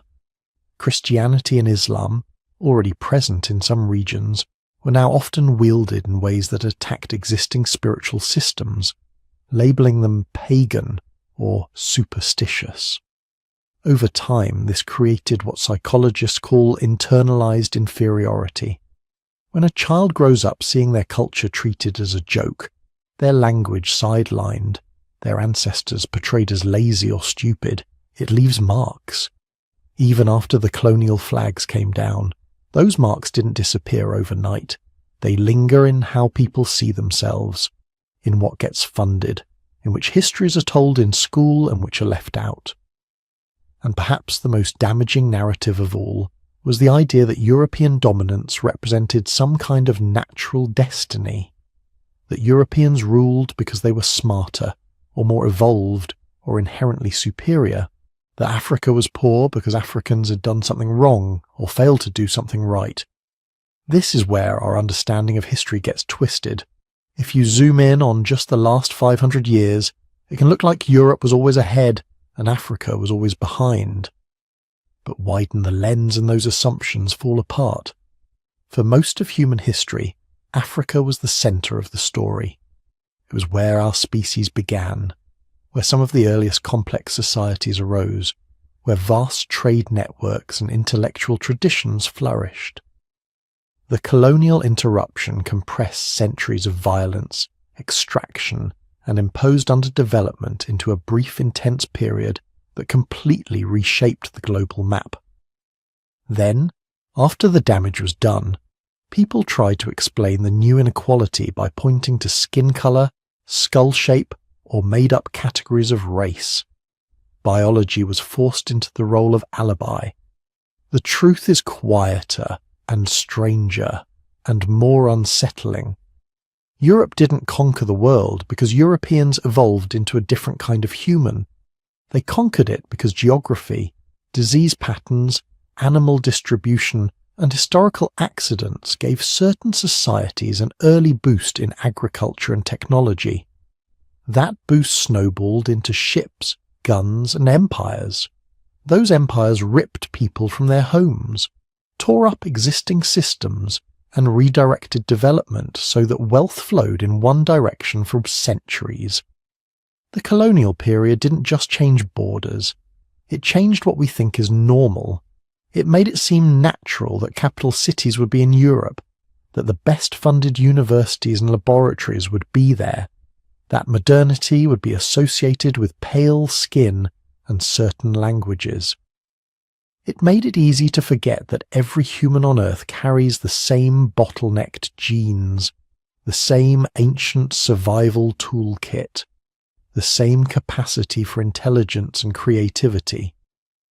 When you lie down tonight and think about why Europeans and Africans ended up with such different recent histories, it's tempting to imagine deep biological gulfs. But the real gulfs were carved by ships and whips, by borders drawn in foreign capitals, by laws written in unfamiliar languages, by a few centuries of violent redirection laid on top of 1,000,000 years of shared evolution. And even that is not the end of the story, because once colonial rule began to crumble in the 20th century, something else began to happen. New nations emerged, old cultures resurfaced, people started rewriting their histories, reclaiming their languages, challenging the myths that had been used to hold them down. To understand what those changes mean, and what our bodies really say about who we are, we have to look more closely at the physical differences we see today, not as hierarchies, but as footprints of adaptation to different environments. That's where we're going next. Picture two people asleep side by side. One has very dark skin, tightly coiled hair, long limbs. The other has very light skin, straight hair, a stockier build. If you froze that moment and showed it to someone from 200 years ago, they'd probably say you were looking at two different kinds of humans, two different races. But evolution tells a very different story. Not separate kinds, not higher and lower, just one species shaped in slightly different ways by different kinds of sunlight, different temperatures, different diseases, different foods. Adaptation, not hierarchy. Let's start with the most obvious difference our brains are trained to notice: skin color. Your skin is not a racial badge. It is a living biochemical compromise between two opposing dangers. On one side, the sun. Ultraviolet radiation, UV, is a kind of invisible damage. Too much of it shreds DNA, burns skin, and destroys a crucial nutrient called folate. Folate is vital for healthy pregnancies, sperm formation, and early fetal development. Lose too much folate, and birth defects, infertility, and miscarriages rise. For our ancestors living under brutal equatorial sun, that wasn't cosmetic. That was life and death. On the other side, the same sun, but now as a vitamin factory. Your skin needs UV to make vitamin D. Without enough vitamin D, bones soften, immune systems weaken, pregnancies get harder, and children's skeletons can twist and deform. For people living in places with weak sunlight, especially long winters with the sun low in the sky, every bit of UV was precious. So evolution did what it always does when it faces a trade-off. It tinkered. The solution was melanin. Melanin is not a label. It's a molecule. Tiny packets of natural sunscreen inside your skin cells. They absorb UV, scatter it, and protect the vulnerable machinery underneath. In places where the sun is fierce and almost directly overhead year-round, like much of tropical Africa, selection favoured more melanin. Darker skin acts like armour against UV overload. It protects folate, reduces skin cancer, and keeps the body's internal chemistry stable in a harsh light environment. In places where sunlight is weaker and more seasonal, like Northern Europe, that same armour becomes a problem. Too much melanin blocks too much UV. The vitamin D factory shuts down. Bones suffer. Pregnancies become riskier. So in those regions, generation after generation, individuals with slightly lighter skin had a small advantage. They could harvest more UV, produce more vitamin D, and leave more children. Over thousands of years, that advantage added up, skin gradually lightened. But notice what's happening here. Evolution is not making a judgment. It's not saying dark is worse, light is better, or the reverse. It's doing math. How much UV is hitting your skin? How much folate do you need to protect? How much vitamin D can you afford to lose? Dark skin in the tropics is optimal. Light skin in the far north is also optimal. Intermediate shades in between are optimal for in-between places. If you move a dark-skinned population to Sweden for 1,000 generations, their descendants will likely evolve lighter skin. Move a light-skinned population to the equator, and over enough time, their descendants will likely darken, not because they became a different kind of human, but because the light changed and their biology adjusted. Our skin tones are climate maps, not racial boundaries, and they're recent. Most of the evolution of very light skin in Europe, it seems to have happened in just the last 10,000 years after the spread of agriculture changed diets and vitamin D intake. That's only about 400 generations, less time than separates you from the first farmers who planted wheat in the Fertile Crescent. If human history was a 24-hour day, these pigment changes are in the last few minutes before midnight. Skin color looks deep and ancient, but in evolutionary time it's practically brand new. Now zoom out from skin and look at the whole body. Why do some populations tend to be taller and slimmer, with long arms and legs, while others are more compact and stocky? Biologists have noticed patterns here too, and they've given them names. Bergmann's rule and Allen's rule. Bergmann's rule says, in a species that lives across different climates, individuals in colder regions tend to have bulkier bodies, more mass relative to surface area. Individuals in hotter regions tend to have more slender bodies, less mass relative to surface area. Allen's rule goes even deeper. In cold climates, limbs, arms, legs, fingers, ears tend to be shorter. In hot climates, they tend to be longer. Why? It's all about heat. Your body is constantly trying to keep its core temperature within a narrow, safe range. Too much heat loss in the cold, you die. Too little cooling in the heat, you also die. A short, wide shape with a lot of volume and not much surface area loses heat slowly. Think polar bear. Or the stocky, barrel-chested bodies we often see in populations whose ancestors survived in freezing climates. A tall and narrow shape with long limbs has more surface area relative to its mass. It's like a radiator, great for dumping extra heat. Not so great when it's 20 degrees for months on end. Many equatorial African populations show exactly this pattern. Long legs, narrow hips, lean limbs, bodies tuned for shedding heat during long, hot days. Again, there's no value judgment here. If you dropped a tall, heat-adapted equatorial hunter-gatherer into Ice Age Europe with no clothes, they'd freeze. Drop a short, compact, cold-adapted human into the hottest days of the Sahel with no shade or water, and overheating would be deadly. The body shapes weren't designed for beauty or status. They were sculpted, millimetre by millimetre, for survival in specific temperatures. And like skin colour, these traits are flexible over time. You don't need millions of years for body proportions to shift. A few thousand years of consistent climate pressures, generation after generation, can tip the averages. Not in a clean, simple way. Evolution is messy, but strongly enough that the patterns become visible in bones and silhouettes. Yet for all these visible differences, skin, hair, noses, height, body shape, when geneticists look under the hood, something startling appears. We're almost unimaginably similar. Two random humans, one from Europe and one from Africa, are likely to differ in only about 0.1% of their DNA. Out of 3 billion letters, maybe a few million vary. And the vast majority of those differences are shared across populations.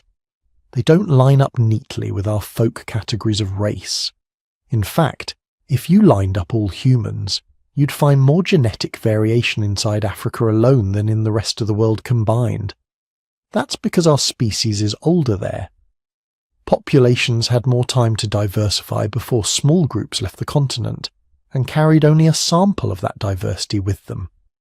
The labels we use, black, white, Asian, race, they're cultural inventions built on top of very small, gradual, overlapping biological differences. Differences that don't divide us into separate boxes so much as smear us across a continuous gradient. There is no gene for race. There is no sharp genetic boundary where African DNA stops and European DNA begins. What we see instead are shifting frequencies of certain variants. A skinned pigment gene more common here, a cold adaptation variant more common there, a malaria resistance gene clustering in regions with intense mosquito-borne disease. Populations, not races. Local adaptations, not separate kinds of humans. And many of these adaptations are vanishingly recent. The ability to digest milk as an adult in some European and East African groups, that seems to have spread in just the last 8,000 years. Some high-altitude adaptations in Tibetans, possibly within 3,000 years. These are the newest chapters of our story, written while cities were already rising and empires forming. But the older, deeper chapters, the ones that came out of the ancient bottleneck, the ones that shaped our brains, our hands, our capacity for language and cooperation, those are shared by everyone.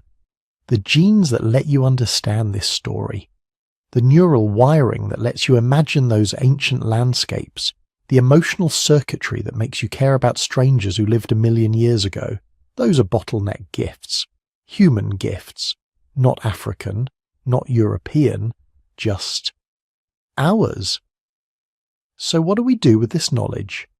We live in a world that has spent centuries trying to stack physical differences into a ladder, dark at the bottom, light at the top, or sometimes the reverse depending on who is drawing the diagram. Always the same pattern, take adaptation, turn it into hierarchy. But evolution doesn't build ladders, it builds trees, branches spreading in many directions, each one responding to the sunlight, the wind, the soil in its own environment. Dark skin is not a step down from light skin, it's a solution to a different level of UV radiation. A stocky, compact body is not less evolved than a tall, willowy one. It's a thermal strategy tuned to a particular climate. Tightly curled hair, straight hair, wavy hair. Each of these has physical properties that interact differently with heat, sweat, and sunlight. Different does not mean better or worse. Different means adapted. When you walk through a city and see a crowd of faces, brown, black, pale, freckled, you're not seeing separate kinds of people. You're seeing different answers to different environmental questions, all built on the same underlying blueprint.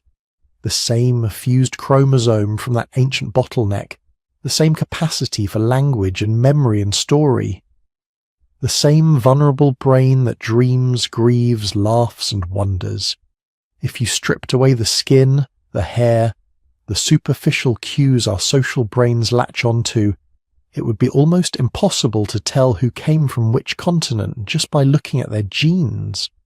The differences we've built entire social systems around are a thin, recent paint layer over a deep, shared foundation. Tonight, as you drift towards sleep, you live inside one of those adaptations. Your skin, your bones, your lungs, your blood, all of them carrying faint signatures of the places your ancestors endured, the deserts they crossed, the winters they survived, the diseases they outran, not to mark you as higher or lower, not to place you into a rigid biological caste, just to keep you alive in a particular patch of earth long enough to pass your genes and your stories forward. When we remember that, the old myths about race start to dissolve. What's left is stranger and more beautiful. A single, fragile species, shaped by different suns, walking different paths across the same small planet, not ranked, not separated, just adapted. So now, when you look at a map of the world, With Europe here, Africa there, Asia stretching off into the distance, you can see it a little differently. Not as a picture of advanced and backward places, but as a frozen snapshot of a very long experiment. An experiment run by climate, coastlines, mountain ranges, rivers, and invisible armies of germs. Some lands got wide temperate plains where wheat and barley could thrive. Others got deep tropical forests where yams and oil palms were king. Some regions had big, easily domesticated animals standing around in herds: horses, cattle, sheep, goats. Other regions had animals that were fast, nervous, too aggressive, or too few to ever be tamed. Some peoples lived in zones where diseases burned through populations again and again, quietly selecting for resistance over thousands of years. Others lived in colder climates where different threats shaped their bodies and their immune systems. The outcomes looked very different from the outside. Fortified cities and steel weapons in one place, complex oral traditions, herbal medicine, and deep ecological knowledge in another. Empires with writing and standing armies over here. Stateless societies with intricate kinship systems and consensus politics over there. To someone looking quickly, centuries later, it was easy to confuse earlier access to certain tools with greater human worth. But when you trace the story back, through the rise of agriculture, through the spread of animals and crops, through the invisible patterns of malaria and smallpox, back to the glacial pulses and shifting rain belts, back to that tiny population of survivors in Africa, you find something else entirely. You find that the real differences were never in human brains, or human hearts, or human potential. They were in the starting conditions. Who happened to live near wild wheat? Who happened to share a continent with domesticable herd mammals?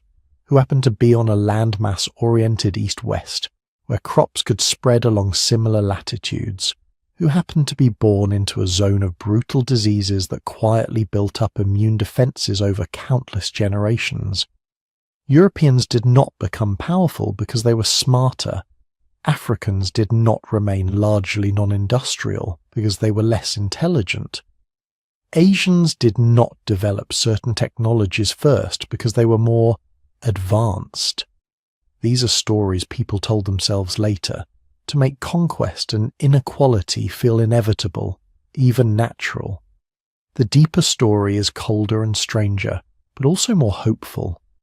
Every person alive today descends from the same tiny ancestral population that survived that ancient bottleneck. The same fused chromosome, the same basic neural wiring, the same capacities for language, curiosity, cooperation, cruelty, creativity, and care. Over the last few 100,000 years, different groups were pushed in different directions by climate, geography, and disease. Skin darkened or lightened. Bodies became stockier or leaner. Faces, hair, and height shifted. Immune systems specialized for local threats. But under all of that, the same blueprint remained. The same ability to invent tools when the world turned harsh. The same tendency to form families, tell stories, mourn the dead. The same drive to turn raw experience into knowledge and knowledge into power. When Europeans and Africans met in the last few centuries, it was not a meeting between superior and inferior peoples. It was a collision between societies with different geographic histories. One side armed with centuries of immunity to old world diseases, gunpowder, steel weapons, and large domesticated animals. The other side armed with deep environmental knowledge, resilient social networks, and cultural traditions that had solved different problems. History recorded the clash. It often ignored the context. Understanding that context matters now, because we live in a world still shaped by the aftershocks of those collisions. Inequalities that look like the result of culture or ability are often the long shadow of accidents, where continents broke, where rivers ran, which plants could be tamed, which diseases took hold. If we can see that clearly, if we can recognize that no population is inherently superior, that the differences we see are mostly the imprint of environment on a single, shared human nature, we gain something powerful. We gain the ability to tell a different story about ourselves, a story that doesn't excuse injustice, but also doesn't mystify it, a story that says, these hierarchies were built, they can be unbuilt. These gaps were created by history, they can be narrowed by choice. The same human flexibility that once adapted us to ice ages, tropical forests, high plateaus and desert coasts can now be turned towards something else. Building a future where the accident of where you're born matters less than what you're capable of, and where the knowledge of all civilizations is treated as a shared inheritance instead of a competition. So as you drift towards sleep, imagine the planet in the dark, city lights scattered across continents, villages, towns, farms, deserts, forests, ships at sea. Billions of people with the same ancient bottleneck in their DNA, the same deep history written in their cells, the same astonishing capacity to learn, to remember, to change. Europeans, Africans, Asians, Pacific Islanders, indigenous peoples of the Americas and Australia. Not separate kinds of beings, but branches on one narrow, fragile tree that almost died before it really began. Almost, but not quite. If this journey through deep time and human history has kept you company tonight, you're invited to keep exploring. There are endless stories left about African kingdoms and European peasant villages, Asian maritime networks and American city-states, scientific revolutions and forgotten empires, quiet technologies and loud invasions. Every region has a rich, intricate past worth knowing. If you'd like to hear more of them, you can gently tap like on this video and subscribe so you don't miss the next story. If you feel awake enough, you can leave a comment and tell us where in the world you're listening from, what patch of this tangled human map you call home. It's always fascinating to see how far these stories travel, and if you want to go a step further, you can choose to join our YouTube membership and support the channel directly. That's completely optional. These videos will always be here for anyone who needs a calm voice and a curious look at the past. But if you do decide to join, know that it helps us keep making content like this, slow and thoughtful, and a little bit different from the usual noise. For now, though, you don't need to do anything at all. You can just lie there, feeling the weight of your body, the rhythm of your breathing, knowing that in a very real sense you're a miracle of survival, a descendant of people who endured ice, drought, famine, disease, and war. A carrier of genes shaped by deserts and forests and frozen plains. A member of a single global family that has been wandering and adapting and remembering for nearly 1 million years. Geography may have sent us down different roads. History may have told us we were separate. But in the quiet underneath it all, we've always been one species, sharing one small world under one wide ancient sky. Rest well.